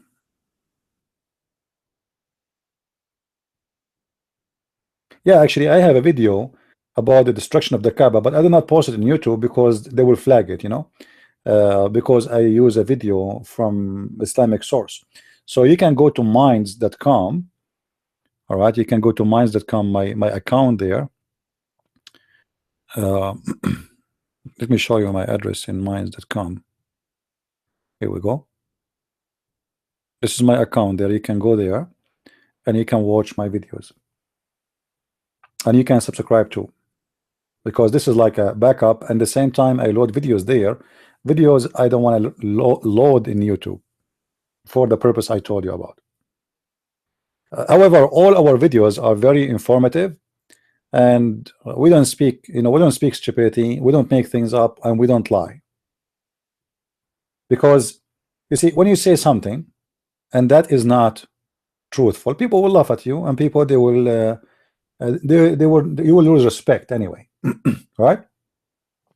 This is why I never mention something unless I show it to you from Islamic websites, as I'm doing right now. You know, this is not a Christian website. As simple as that. Everything we speak of is coming from their books, from their sites. Even the translation I use, it is Islamic translation. As an example, like I told you Islamic translation is false. Still, I use their translation to get them busted. Because if I say, if I give my own translation, the Muslim, they will say to you, oh, he is lying to you. This is not a correct translation, you know, right? I remember about more than 12 years ago, when I debate Muslims, I show reference in Arabic, and then the Muslim, they say to you, to the American and Western and etc., look, you see what he is doing? He is showing you reference in Arabic. Do you speak Arabic? At that time, when I used to do that, there was no Ibn Kathir in English, there was no Al-Bukhari in English, so I had no choice. If you go and see the video, which is made by the Iranian government, I don't know if you saw it, they choose they have a program supposedly to speak about Islamophobia, and from all the videos in YouTube, they choose my video. You will notice that in that video I was pointing, actually I don't even have a screen recorder. It was like, you know, we are in the beginning of the internet age, and the computer was so slow, so big, the internet it's why the dial-up network, it was horrible. Anyway, so what I was doing, I was holding a camera in my hand, you believe it? A recorder, camcorder, and I'm pointing my camcorder at the screen, and I'm recording, and then after that I have to load the video in the computer and process it, and so slow, it take forever. It was horrible, but still I was doing it because at that time there was nobody really knows how to refute this cult. All right, Irana National TV. What is Irana? I don't know what is Iran. You mean Iran? Actually, the same program is published in the LBC and etc. And somebody told me like your video is in this. You know, for me it's not a big deal, but I mean, they notice how dangerous what I do and how much knowledge we have to expose their cult. My videos was not chosen by luck. It was chosen for a reason. And the Muslims ignore and run away from debating me, not by like they don't notice me. but they run. It's a choice to run because they knew they cannot make it. And if a Muslim want to debate you, he will say, Christian Prince, I want to debate you about the Trinity, only the Trinity. You know, the point they do that because they are trying as much as they can, you know, to attack, so you will not be able, they will not give you time even to debate them, you know what I mean? So like if you notice the debate we watched just 2 days ago between brother Adrian and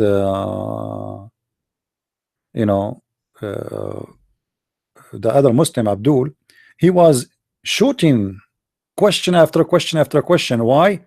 Because he is doing his best so nobody will see nobody, sorry, he will not be able to ask questions. So he wanna give as much questions as he can before this guy start asking me questions.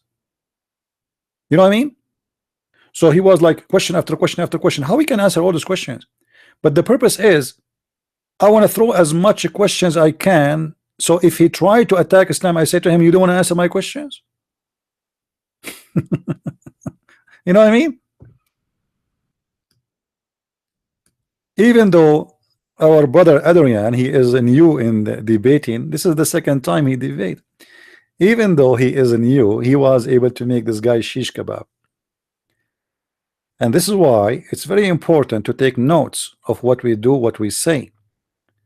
Don't be just a person, because those videos, we might lose them in one day. And this is why I keep asking everybody, please download my videos, save them, post them everywhere, different website, not necessarily YouTube. And when you repost, don't use the same name, because if you use the same name, like make it the same name as topic, but not the same word by word. The reason I say that to you, because then all the same video appear in one page in the search engine, and there's no benefit of that. And the same time, it's going to be easier to flag your video because they can find it easy speaking about this topic. So change the name and load it, and you can divide the videos we make to many videos. My videos are long, you know, you can make every small topic at the time, 15 minutes, 20 minutes. All right, now we go back to our topic.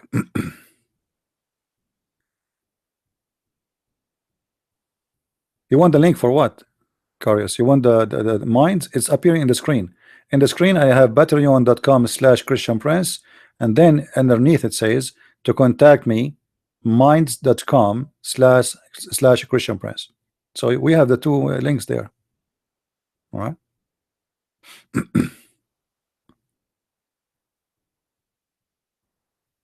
Anyway, so until now we did not receive any phone call or serious Skype call from any Muslim to tell us what is the unique about the Yemeni corner, the corner of the black stone, which is the corner of Yemen.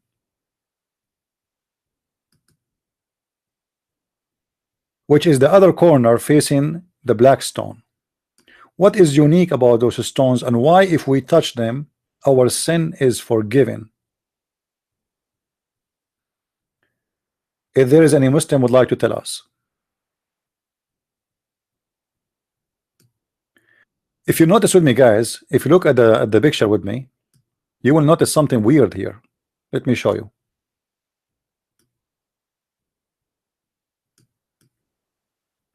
Anyone notice something strange in this picture?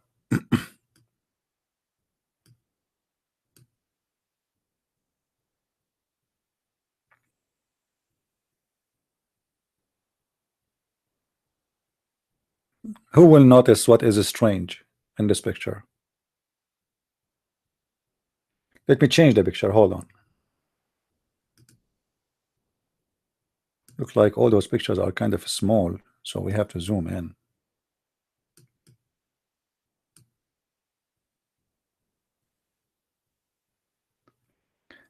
The cornerstones, they don't match with each other. It's like somebody brought them and put them there. Correct? Obviously, they are not part of the Kaaba. You know what I'm saying? Let me see if I can show you closer shot. This is a closer. You see how it is? It's not part of that thing. So where they came from? And why it's called the corner of Yemen? The answer is very simple. You remember what we said to you about the temple of Al-Makkah?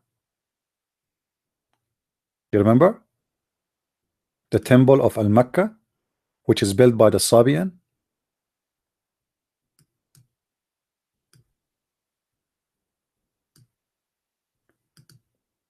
Those are grabbed from there.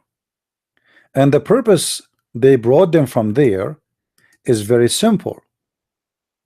Al-Makkah temple is a holy temple. It is the major, it is the first house built for the moon god. So in order to build a new house, you have to get holy rocks from the big house. It's like you have a new chapter or a new branch. You know what I mean? It's like having authority. So the Kaaba is a collection of many religions. Those who believe in the black stone, those who worship the daughters of Allah, Manat and Al-Uzza, and the third one, those they love the black stone, which have nothing to do with the other beliefs. This is the vagina of one of the goddess of the Arab and the Muhammadan. But still the Kaaba is not complete, because there's other religions which is more important and more popular. So in order to make our Kaaba popular, we have to bring, or we have to establish a belief that this is the Kaaba is the same as if you, why you want to go all the way to Yemen to visit the temple of Al-Makkah? Come to our Makkah. You know what I mean? Why you want to go all the way there? We have a Kaaba here for you. So if you want to go to the temple of Al-Makkah, and this is their Kaaba, to visit the Kaaba of Al-Makkah, which is far away, if you are a local from the area which we are in, we have the rocks. We brought them all the way from the temple of Yemen, and we placed them for you in the Yemeni corner.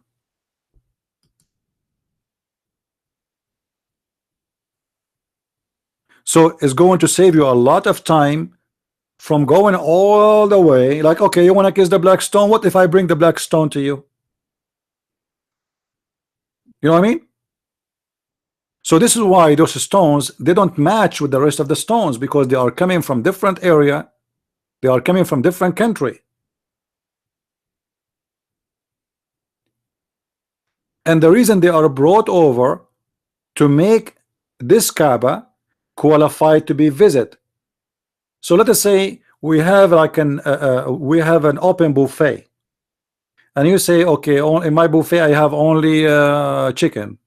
What if I like turkey? Do you have turkey? No. Do you have ribs? No. Do you have a? So in order to make it fit for all kind of taste, we added more things to flavor it and to make it interesting for all kind of religions. So look what Muhammad he did. Muhammad is just a pagan person who followed what the pagan before him practiced. He got from everything something. The pagan before him, they used to practice what it's called as-Safa and al-Marwa. And we explained to you before what is as-Safa and al-Marwa is. As-Safa and al-Marwa is a pagan practice where there was a status of a male man and female women. Supposedly those male and female, they have sex inside the Kaaba, and they made, or some stories they say that Allah he made them rocks, and the Arab they used to visit between them, doing rituals of Hajj.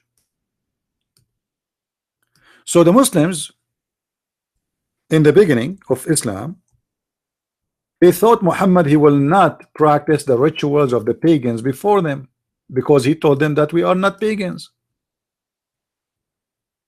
and he was not praying to the Kaaba. Remember, Muhammad was for a certain time he forgot about the Kaaba. The hypocrite, at that time he was praying toward Jerusalem. Why? Because he was trying to convince the Jews that he's a prophet from the same God. But when the Jews and the Christians, or what they call Nasara, they did not accept him, at the end of the day he came back to his pagan roots. So الصفا والمروة من شعائر الله فمن حج البيت واعتمر فلا جناح عليه. What is الصفا and al-Marwa? This is a chapter 2, verse number 158. If you go to the interpretation,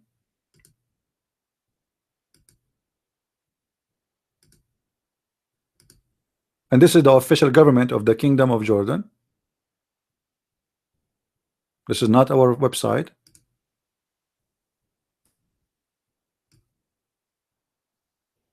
You will see that this is about a pagan practice, and even the Muslims, they hated to do it. They don't want to do it. I mean, why would not do it? This is pagan, supposedly. If you go to the book of Asbab al-Nuzul, you will find this. It says,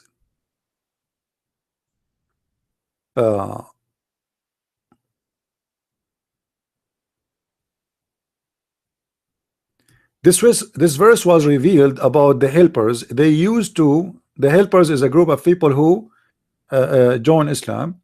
They used to make a Hajj to the mount, which is a Safa and Marwa, okay, and also used to avoid. Sorry, they used to go to this mountain, but they avoid to go to Safa and Marwa. When Islam came, they asked Allah Messenger, Allah bless him and give him peace, about this, and Allah the Exalted revealed the verse. Okay, but this is not really not the whole story. The story is actually more than this. Read with me. Before Islam, they used to do Hajj to the mount, etc., and were forbidden from going between as-Safa and al-Marwa. But when they went to do Hajj with the Prophet, with the Messenger, Allah bless him, they mentioned that to him. The question, who is the one was forbidding them from doing that? Who is the one who's forbidding them? Why they are forbidden from doing that?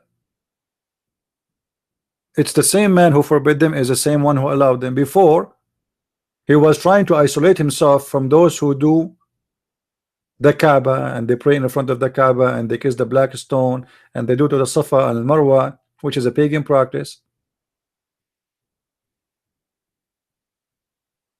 If you go down here, says Anas ibn Malik said, we dislike going between as-Safa and al-Marwa because they were the shrine of Quraysh in the pre-Islamic period. Okay, so they are what? They are the shrine of Quraysh in the pre-Islamic period. Muhammad now, in this stage, he have to approve what he disapproved before, because now the Kaaba became very important. He is not interested as before with Jerusalem. He is not praying to Jerusalem no more, and he is trying to convince the Arab to join his religion. And the Arab, they like as-Safa, and they like the Marwa, and they like the Kaaba, and they like the black stone, and they like the moon god. So Muhammad, he have to continue in, he have to go back to his roots, otherwise he is rejected, he is losing. The Christian refuse him, the Jews refuse him. Okay, what he is going to be? He found that there's no place for him except going back to his roots. And then he started practicing again the rituals of the pagans of the Kaaba, because he's a false prophet. And this is why the verse says there is no sin in doing as-Safa and al-Marwa. What do you mean there is no sin? That's mean the Arab, they thought there is a sin in doing that. There is no sin. Why there is? Why you are saying that? Read with me the translation.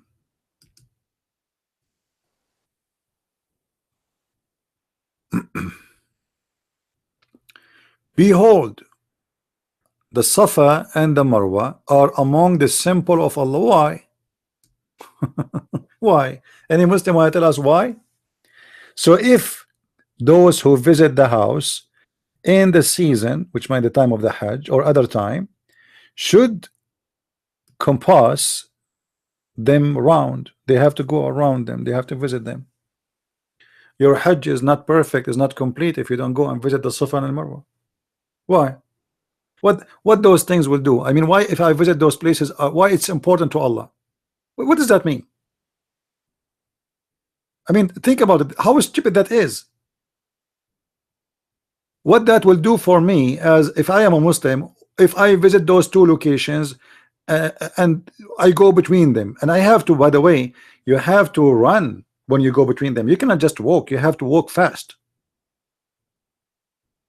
There's a certain way you have to do it. It's not just walking. It's like jogging, you know.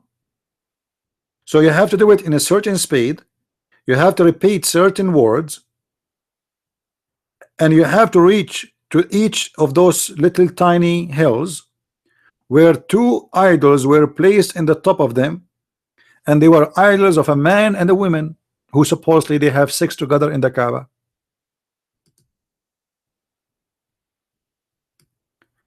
Look what it says here. This verse, and he said, go to Ibn Abbas and ask him. They were asking about As-Safa and Marwa. Okay, he said there was on Al-Safa an idol in the form of a man called Esaf, and on Al-Marwa an idol in a form of a woman called Naila. What?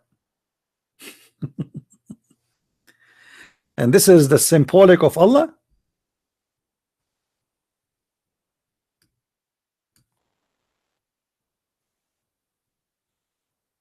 This is the symbolic of Allah. And look here where they continue. The people of the book claimed that those two had commit adultery in the Kaaba, and as punishment of Allah, he turned them into stones. I mean, look how stupid this story is.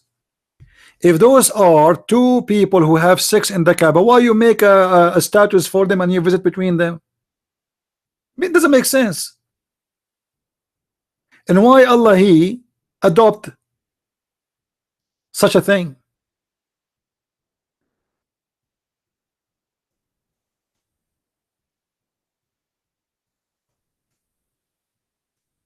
Do we have any Muslim would like to call? Who is a Muslim would like to call us?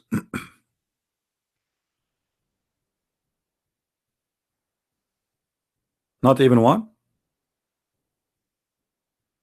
So there is no doubt that this religion is a pure cult, pagan, and it's a mix of religion. You see, Islam is not only about the moon god, it's a mix of religion. Muhammad, he took from every religion something. If you go right now and search for the word Sabian as an example, Muhammad, he said in the Quran, let me show you.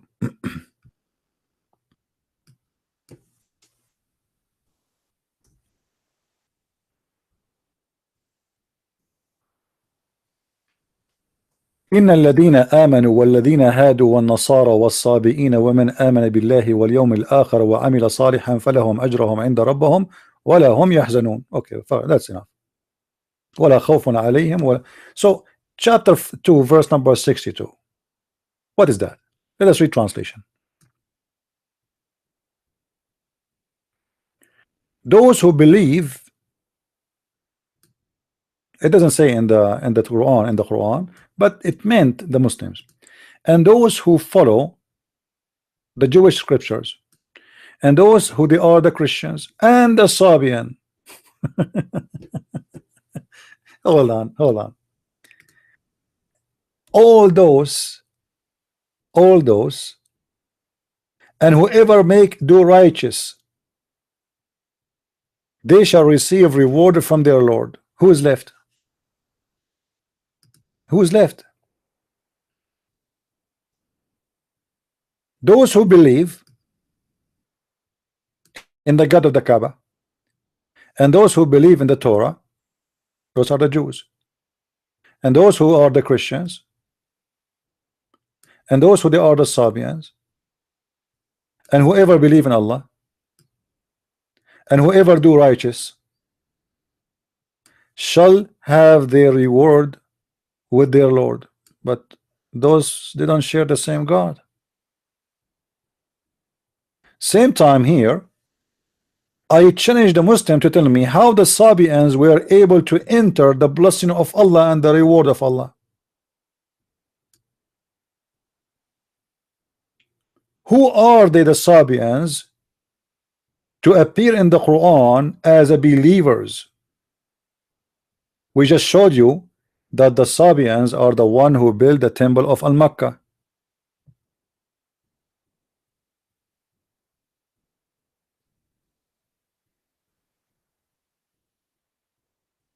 You know what I mean? Do you remember? Let me show you the website. The Sabians are the one who built, see, the Sabian god Al-Makkah. This is their temple. The Sabian are the one who built this temple.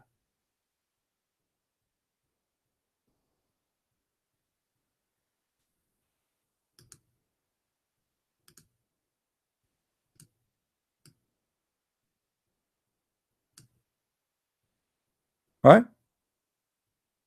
And that explain why they are appearing in the Quran as believers, and they will go to heaven, and they have no fear of the judgment day because they are saved.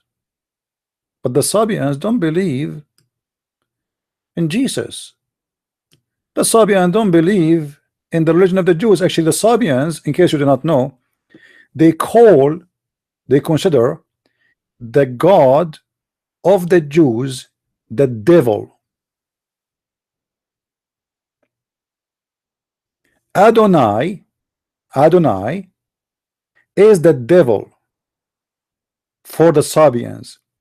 And the Sabians in their book, they speak about the Jewish that they are evil.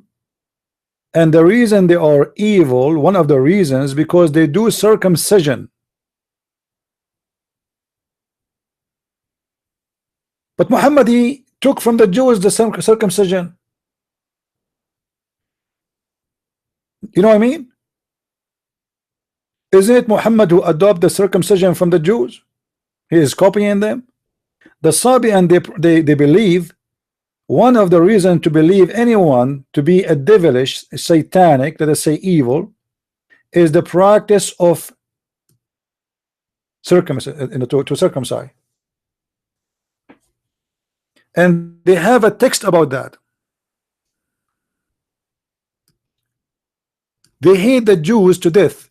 There's other reasons the Sabian they hate the Jews for. Anyone can say something? Anyone can remind me of something? Let us see who of you is learning here. There's other reason which is very important. The Sabians, they hate the God of the Jews. Anyone?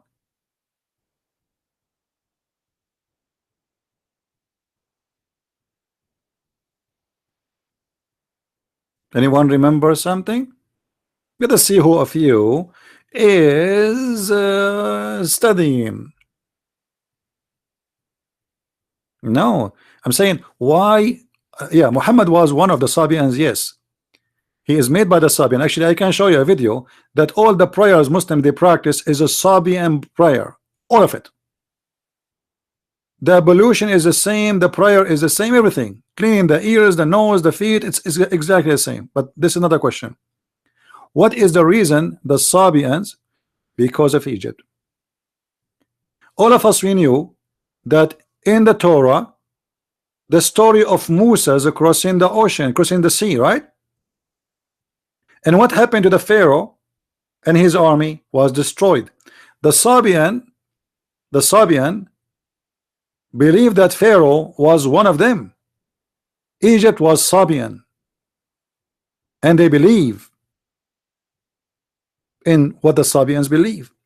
And I will not be surprised if this is true, because as you see, the Sabian, they built temples all the way in Yemen, and Yemen is far away, is a lot more far than going to Egypt. You know what I mean? So the Sabians, they hate the Jews and the God of the Jews because the God of the Jews destroyed the army of the Pharaoh.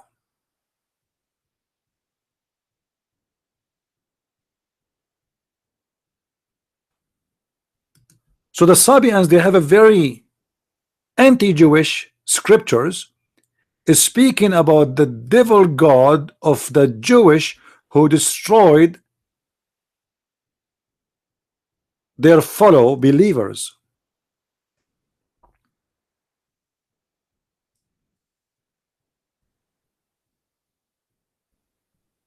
So how those people who consider the God of the Jews is evil God became believers in the Quran?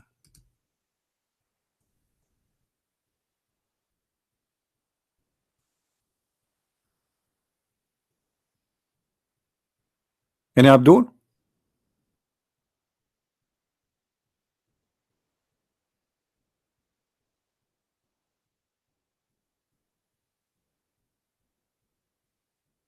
For sure, there is no answer.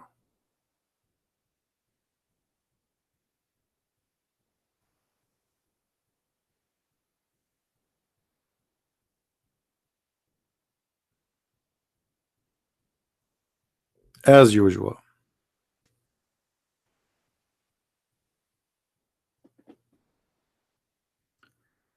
But Muhammad, in the beginning, this guy is a hypocrite man. When he is with the Sabians, he is a Sabian. When he is with the Nasara, who they are not a Christian, they are a Christian cult, he is Nasara. When he is with the Jews, he is a Jew. When he is with the pagan, he is a pagan like them. This is why we see the satanic verses exist. Why the satanic verses exist? Muhammad, when he was in the front of the pagans and there was nothing but the pagan around him, his family, the Arab, he prayed to the three daughters of Allah, and he praised them, and he says their intercession is a must. He thought that this news will not spread around, so he was being hypocrite to the Arab. So in the front of the Muslims he says something, in the front of the Christians he says something, in the front of the Jews he says something, in the front of the Sabian he says something. If you remember, I will give you a clear example about this. I know there's no Muslim will dare to call us, and you know why. It's not a secret.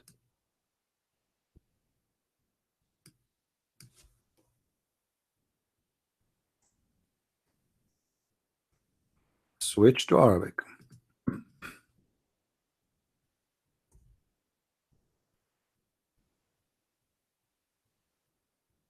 You remember this verse?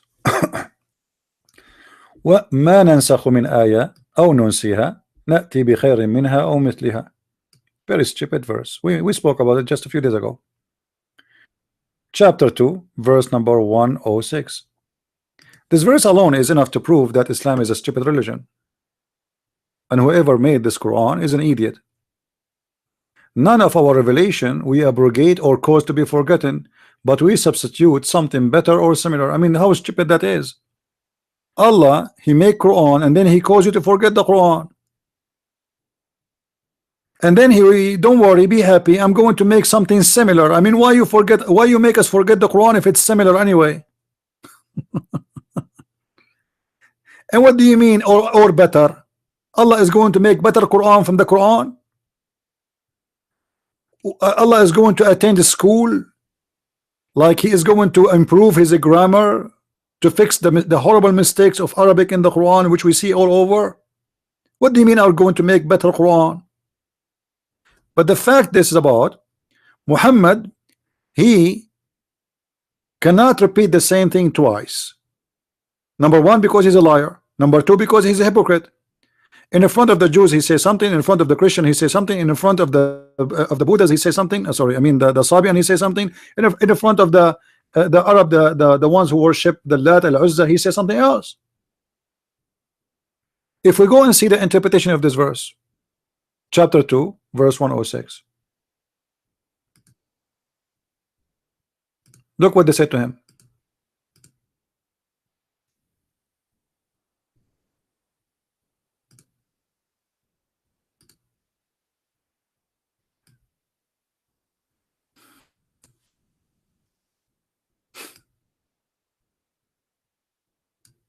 Read with me, guys. Read with me, please. This is the Muslim books. This is not our books. This is not an article written by a Hindu. This is the book of Asbab al-Nuzul. Do you see it, Muslims? Chapter 2 verse 106. They got him busted. They knew he's fake. Look what's happening. The adulterers said, don't you see that Muhammad command his companions with something, and then he forbids them from the same and command them to the exact opposite? I mean, do you see it?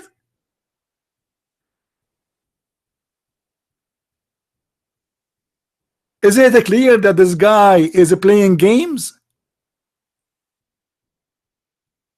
He command them something,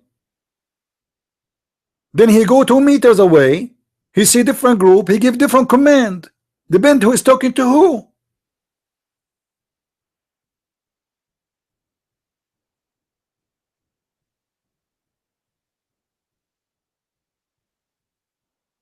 This cannot be a prophet of God. What do you mean he give them a command and he different something? And the Quran confirmed that he was doing that. This is why it says, Allah, he sent the Quran and he abrogate, or he caused to be forgotten. So they are saying, Muhammad saying, oh, I forgot the Quran, so I gave different command. Allah caused me to forget the Quran.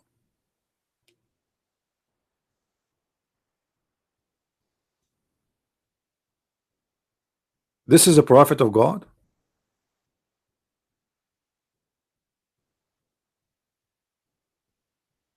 He says something to this group, he says the opposite to the other group.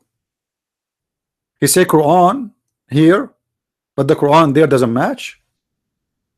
And this is why Muhammad, he said, to cover his ass, may Allah bless his ass and keep it round, that Allah, he sent him the Quran in one reading, one Quran, but Muhammad don't like it. So Muhammad, he requested his God to send him 7 Quran.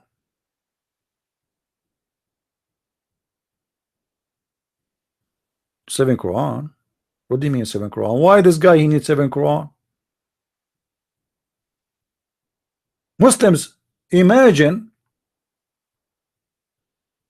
we change the name of Muhammad to the name of Musa. We say Musa. Imagine why Musa did not ask Allah for 7 Torah. Huh? Allah has, Jibreel came to Muhammad and said, read with me, Abdul, read, nation of donkeys. I mean, even donkeys are smarter than you.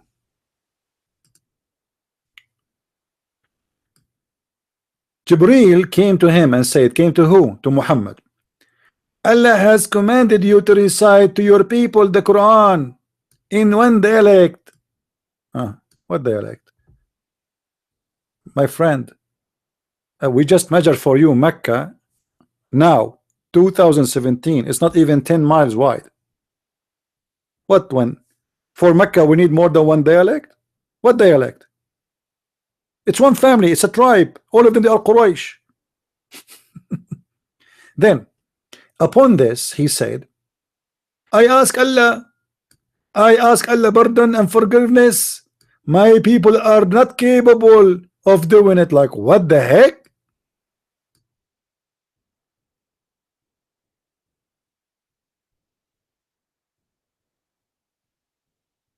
My people are not capable of doing what?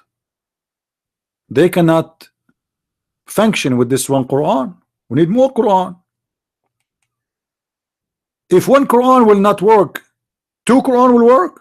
No. Three Quran will work? No. Four? No. Five? No. Six? No. Seven? Yes. Thank you very much.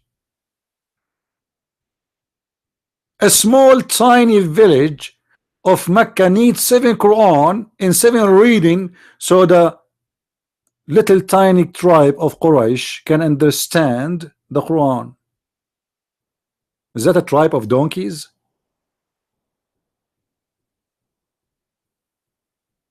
And does that mean that Muhammad, he was correcting Allah? Allah, he sent one Quran. Allah command you to read the Quran in one letter. Muhammad said, oh please don't do that. Don't do that to me. My people are donkeys. My followers are a bunch of donkeys. They will not understand the Quran from a Quran. We need more Quran. So imagine I have my books. You can go to Amazon, search for my name, Christian Prince. You will find all my books. Imagine I make the same book, The Deception of Allah, 7 copies. It's the same book, supposedly, but different words and different titles and different shish kebab. Supposedly, this, if you have to buy my 7 books in order to understand my book, but all of them are one book.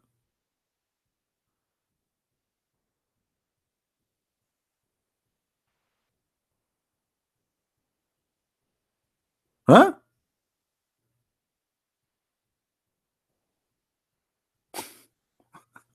I mean, who is the crazy here?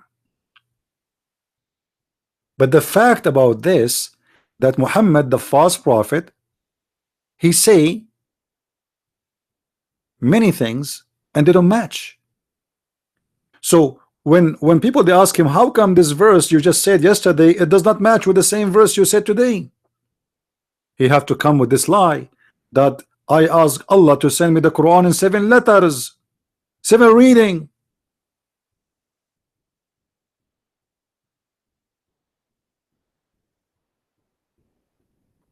How in the world anyone can believe in such a lie and such a stupidity? And who is Muhammad to request from Allah to send him more Quran, and Allah he make more Quran? And who inspire Muhammad that Muhammad ask me, I am Allah, ask me, I want to inspire you to say to me, send me more Quran? Was Allah inspiring Muhammad to ask for more Quran? Why Allah waited for Muhammad to say I want more Quran? What if Muhammad did not say I need more Quran? And why he sent him Quran after Quran after Quran?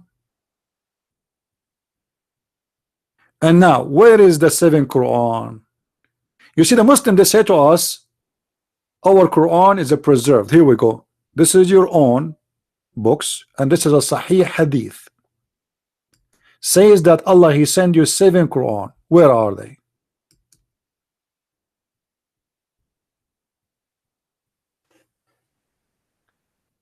If the nation or the tribe of Quraysh are going not to be capable of understanding the Quran, if it is one Quran,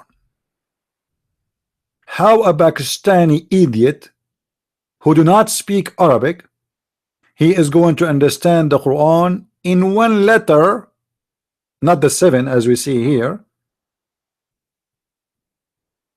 and he don't even know Arabic.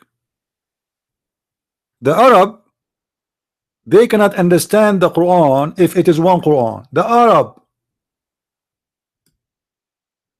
not the Pakistani. Do you see it? My people are not capable. of doing it. Doing what? Is that a sport? No. Is that jumping and humping? No. It's about learning about a book.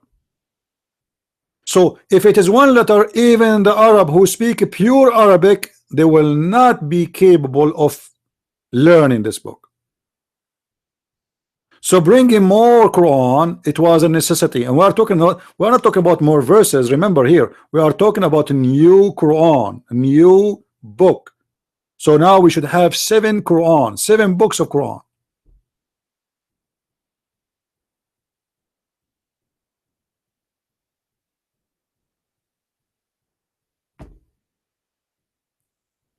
Any Abdul? By the way, I'm not insulting the Pakistani, don't take me wrong. I'm insulting the stupidity of those who say we are Muslims. No, I mean, how you can believe in this garbage? The point of a Pakistani, a person who do not know Arabic, yet he claimed that he know Islam and he know what Islam is about. You do not know what Islam is about.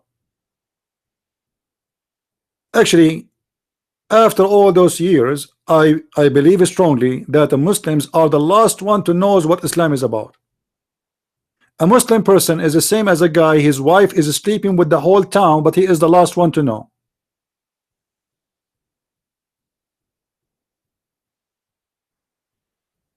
The same what happened with Muhammad, his Aisha, his wife sleeping with everybody, and he is the last one to acknowledge.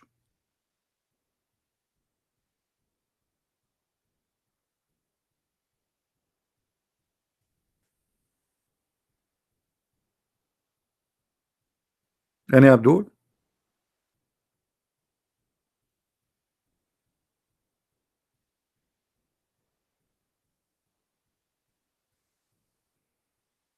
Explain the Sabi and prayer.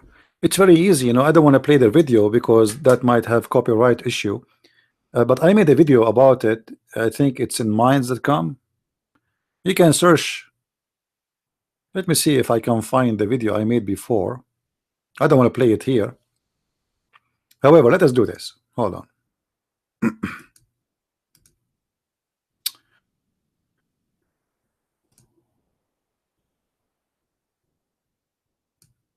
You see the problem when we use somebody else's videos, there is a risk. They say to you, you know, our video, copyright, blah, blah, blah, blah, blah, blah, you know. Otherwise, I love to.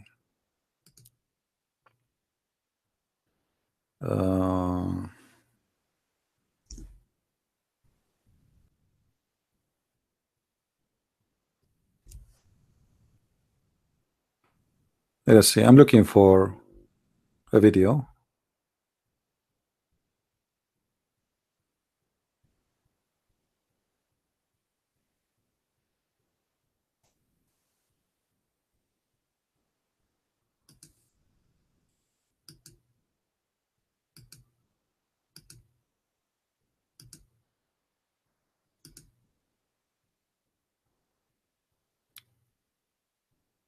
Ba, ba, ba, ba, ba, ba, ba, ba, ba.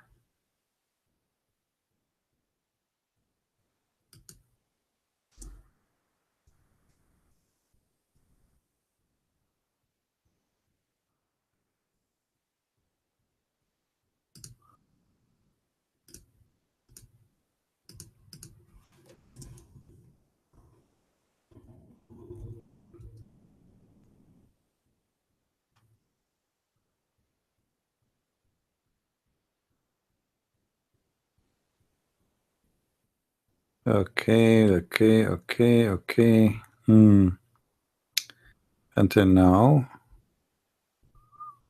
Oh, we don't have it. Let us search in Arabic then. Give me a second, please. I will give you the link. You can watch it yourself.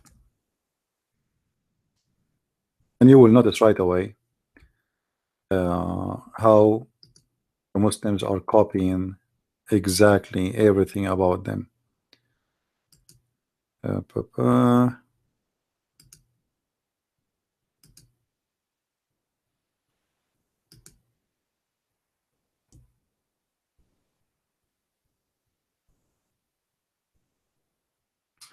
All right. I think we found something.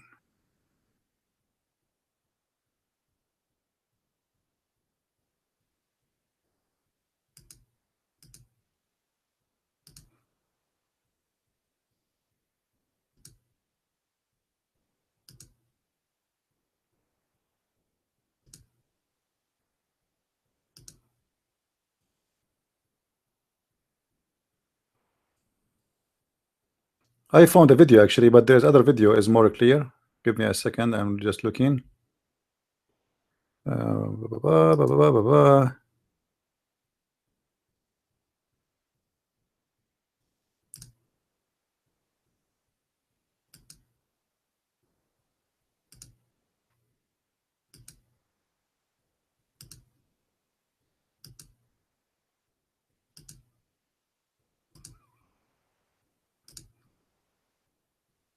I will find it.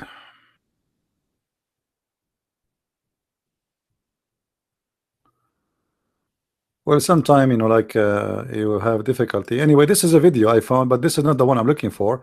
This guy is a Sabi and he's teaching you how to do wudu. So it's not fast, it's like taking time. But it does the job. However, there's other video where just a person, he is just doing the ablution. You can watch it. All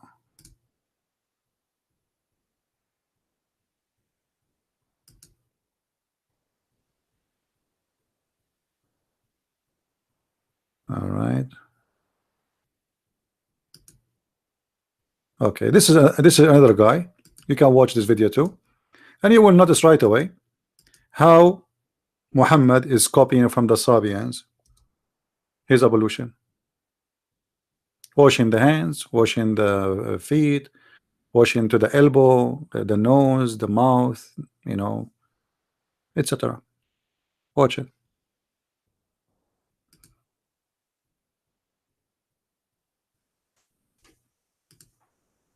Do we have any Abdul?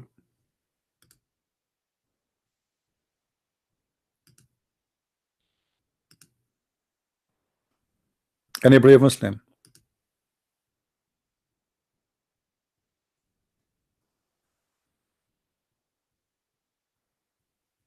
The Muslims are busy throwing rocks because of Jerusalem. I mean, you throw rocks, you are throwing rocks for the last 70 years. Live with it. What rocks? Burning flags. They are burning flags for the last 60, 70 years. What you can do about it?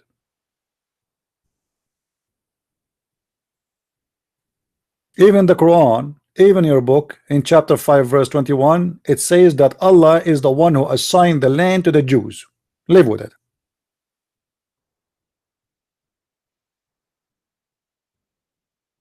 They have a few rockets, let them fire. The Jews, they will do their best. They will do their job.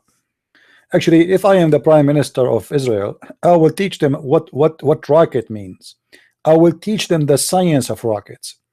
But the problem is, you see, the Jews today, they are very nice people. You know, they are not fit really for this war. When you deal with terrorists, you do terror, which means you terrify the terrorist. For this is the only language they understand. Terrorism. They are terrorists. They will not say, oh, we will not kill them because there are children and women there. No, they would shoot rocks at you, right? They will shoot the rockets and they will try to kill children, and they would, you know. But the Jews, the problem is the Israeli today, they became very much civil, and that is not a problem if you live between civil people. But when you live between the savage and you are so civil, it is stupid. You know what I mean? How I can be civil with Taliban as an example? They are Taliban, they are savage, they are criminals. How I can be civil with ISIS? What does that mean? So the Israeli, you know, it's not what people they say they are against a human right, blah blah. Actually, their problem is a human right. They are too much full of stupidity to the point they focus in the opinion of the public more than accomplishing what is right to do.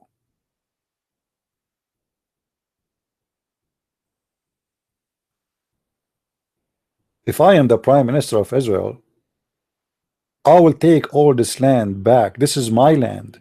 This is not their land. This is the land of the Jews. I will take it in 2 hours. I will not care what British, England, France says. Who care? Who care?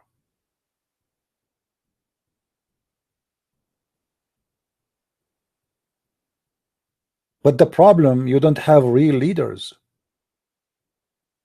You see, the ones who bring victories is not just an army. It is a leader who is brave and he fit for the job. You have a bunch of potatoes who do politics, and those who do politics, they are not leaders. They are politicians, people of lies, hypocrisy. They all what they care about, how we can win the election again, how I can stay in this job. But they don't care for making victory. They don't care for doing what is right. The Israeli, they need a new David. As simple as that. This guy Netanyahu is far from being even close. Anyway, the Abdul trying to defend the sun setting in a black pool surah. Okay, they claim the verse describing the sunset and that the word does not mean muddy pool. Well, you know, the Muslim, they can say whatever they want, but they can they prove it? Can they? Let us get them busted. Do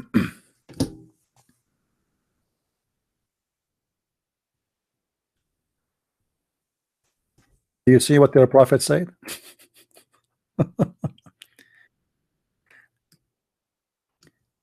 Sunan Abi Dawud, narrated by Abu Dhar. I was sitting behind the messenger of Allah, SAWS 200 diesel, who was riding a donkey, brand new donkey, while the sun was setting. I love it when the sun is setting. I don't like it standing. He asked, do you know where this set? Listen carefully. The Muslim, they said to you, he's describing how the sun set.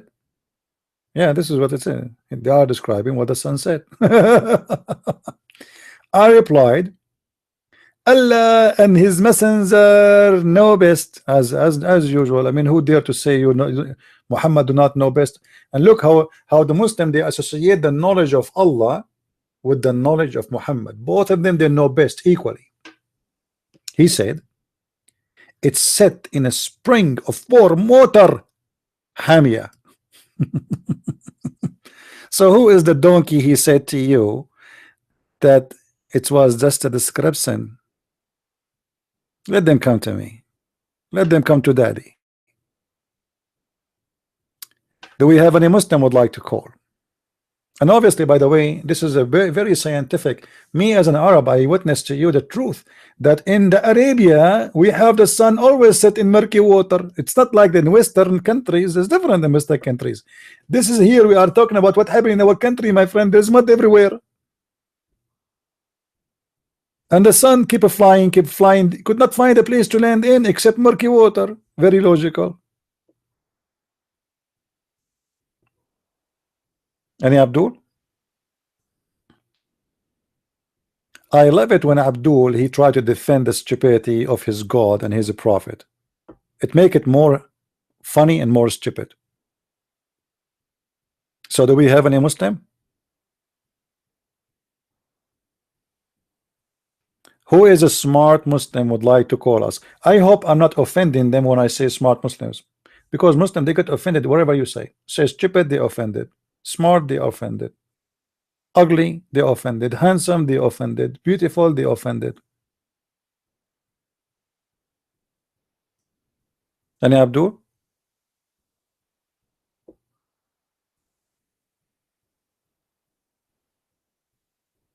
Hello?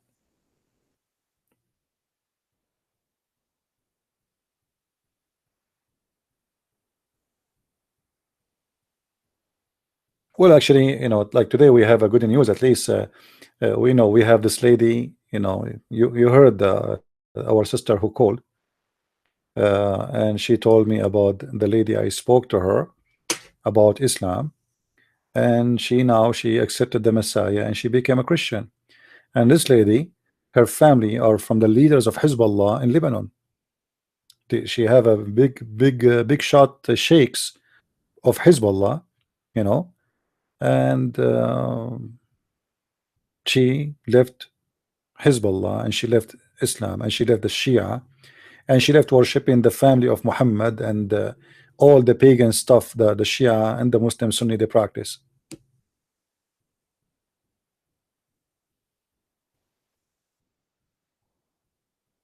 Any Abdul?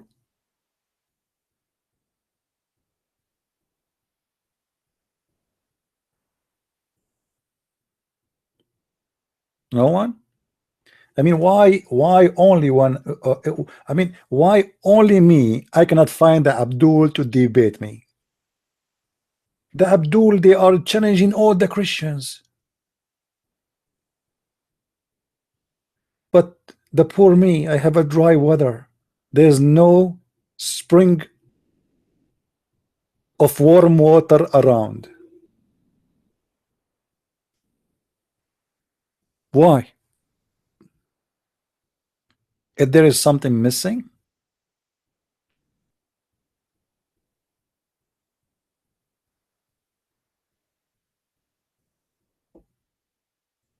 Huh?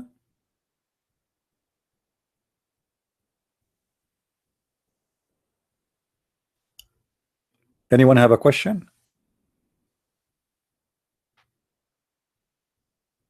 Well, to be honest with you, there's people who convert to Islam too. As an example, you remember the article about the guy who converted to Islam because he saw a Muslim guy who cleaned his ass? Do you remember? I wish I have the same the snapshot for the. Actually, I think I have it. Hold on. I think I have it in my Facebook page. Wait. Let me go to Facebook. I mean, it's astonishing.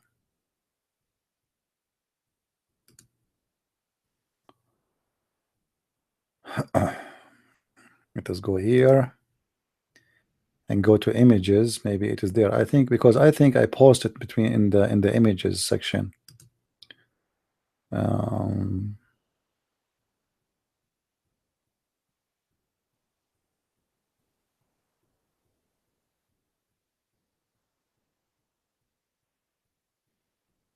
No, until now I don't see it.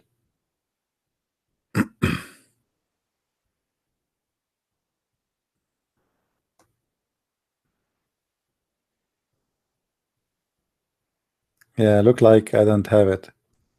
I have different one, which is funny too. Let us be sure.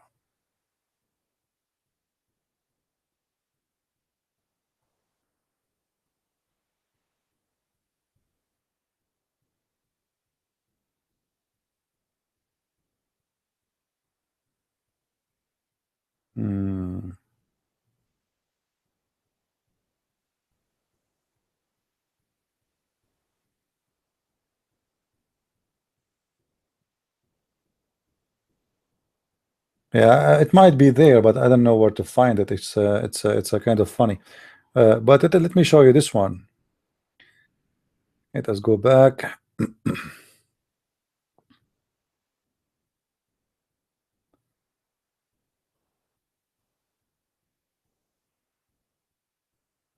This one is about the angels.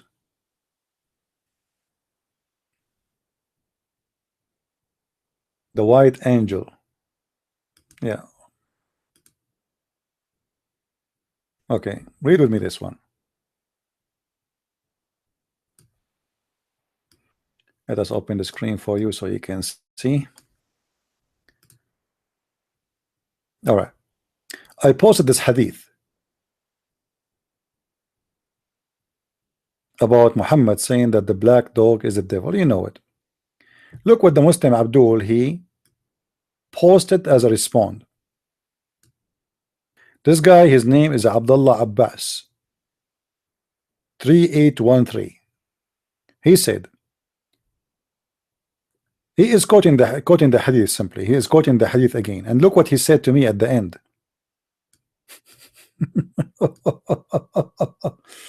Unbelievable. So beautiful. How smart the Abdul is. And by the way, have you ever seen a white devil?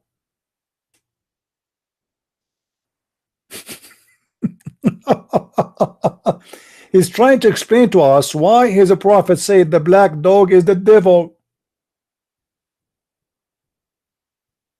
Why the black dog is the devil? Why? Huh? So now the Abdul, he is squeezing his head and he come with the top explanation and convincing answer. He said, have you ever seen a white devil? So I respond to him saying, have you ever seen an angel anyway, you idiot, to know if he's white or black? What do you mean, have you ever seen a white devil?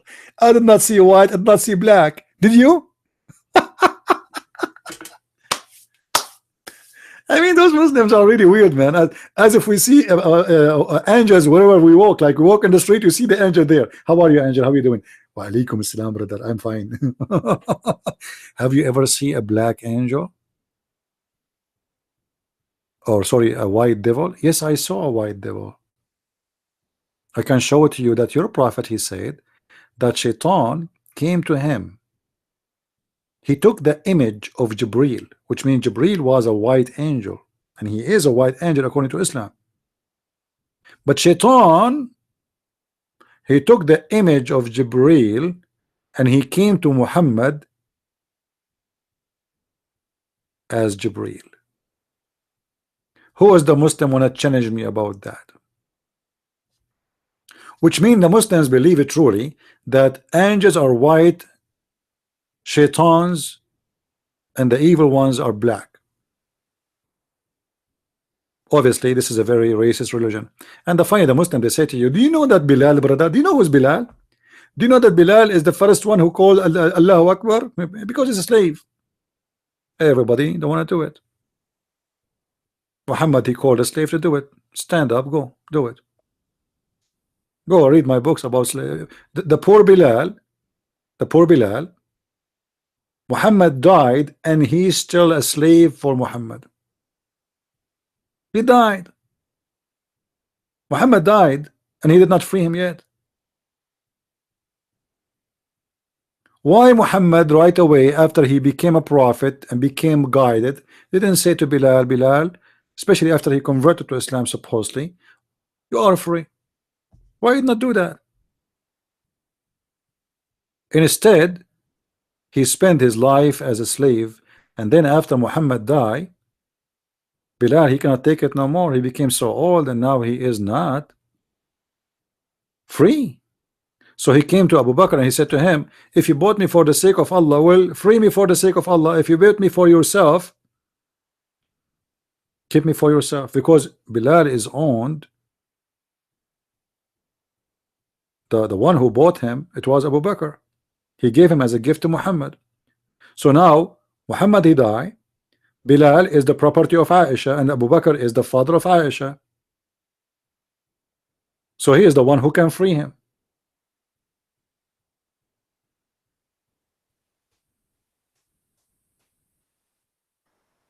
Do we have any African American Muslim here listening? Anyone he think he is an African and he think Islam is a good religion for the black people?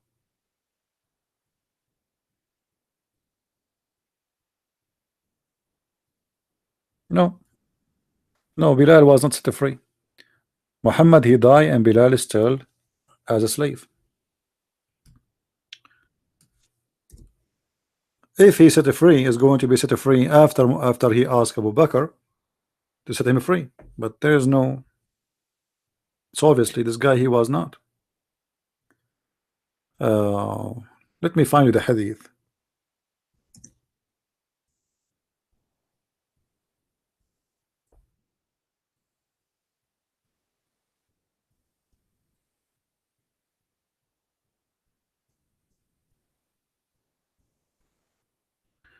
You see, everything we say, we always provide reference.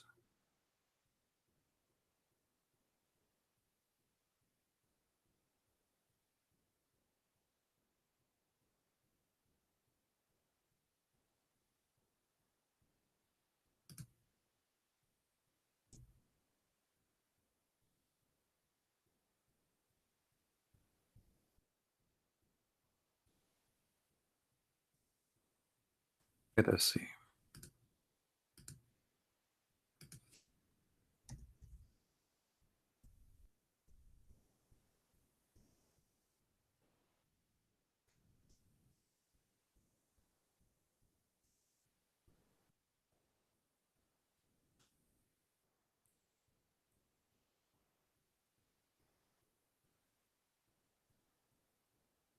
Mm-hmm.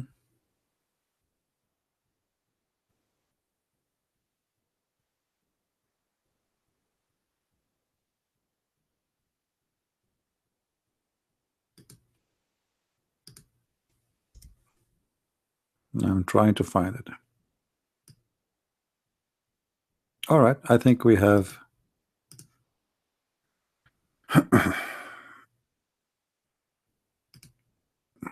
go here.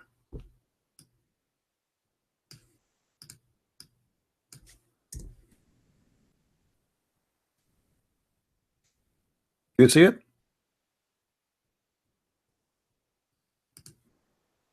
Do you see it? This guy, he is desperately looking for his freedom. Bilal said to Abu Bakr, if you have bought me for yourself, then keep me for yourself. I mean, obviously you are, all of you are a bunch of hypocrites. I serve Muhammad all my life.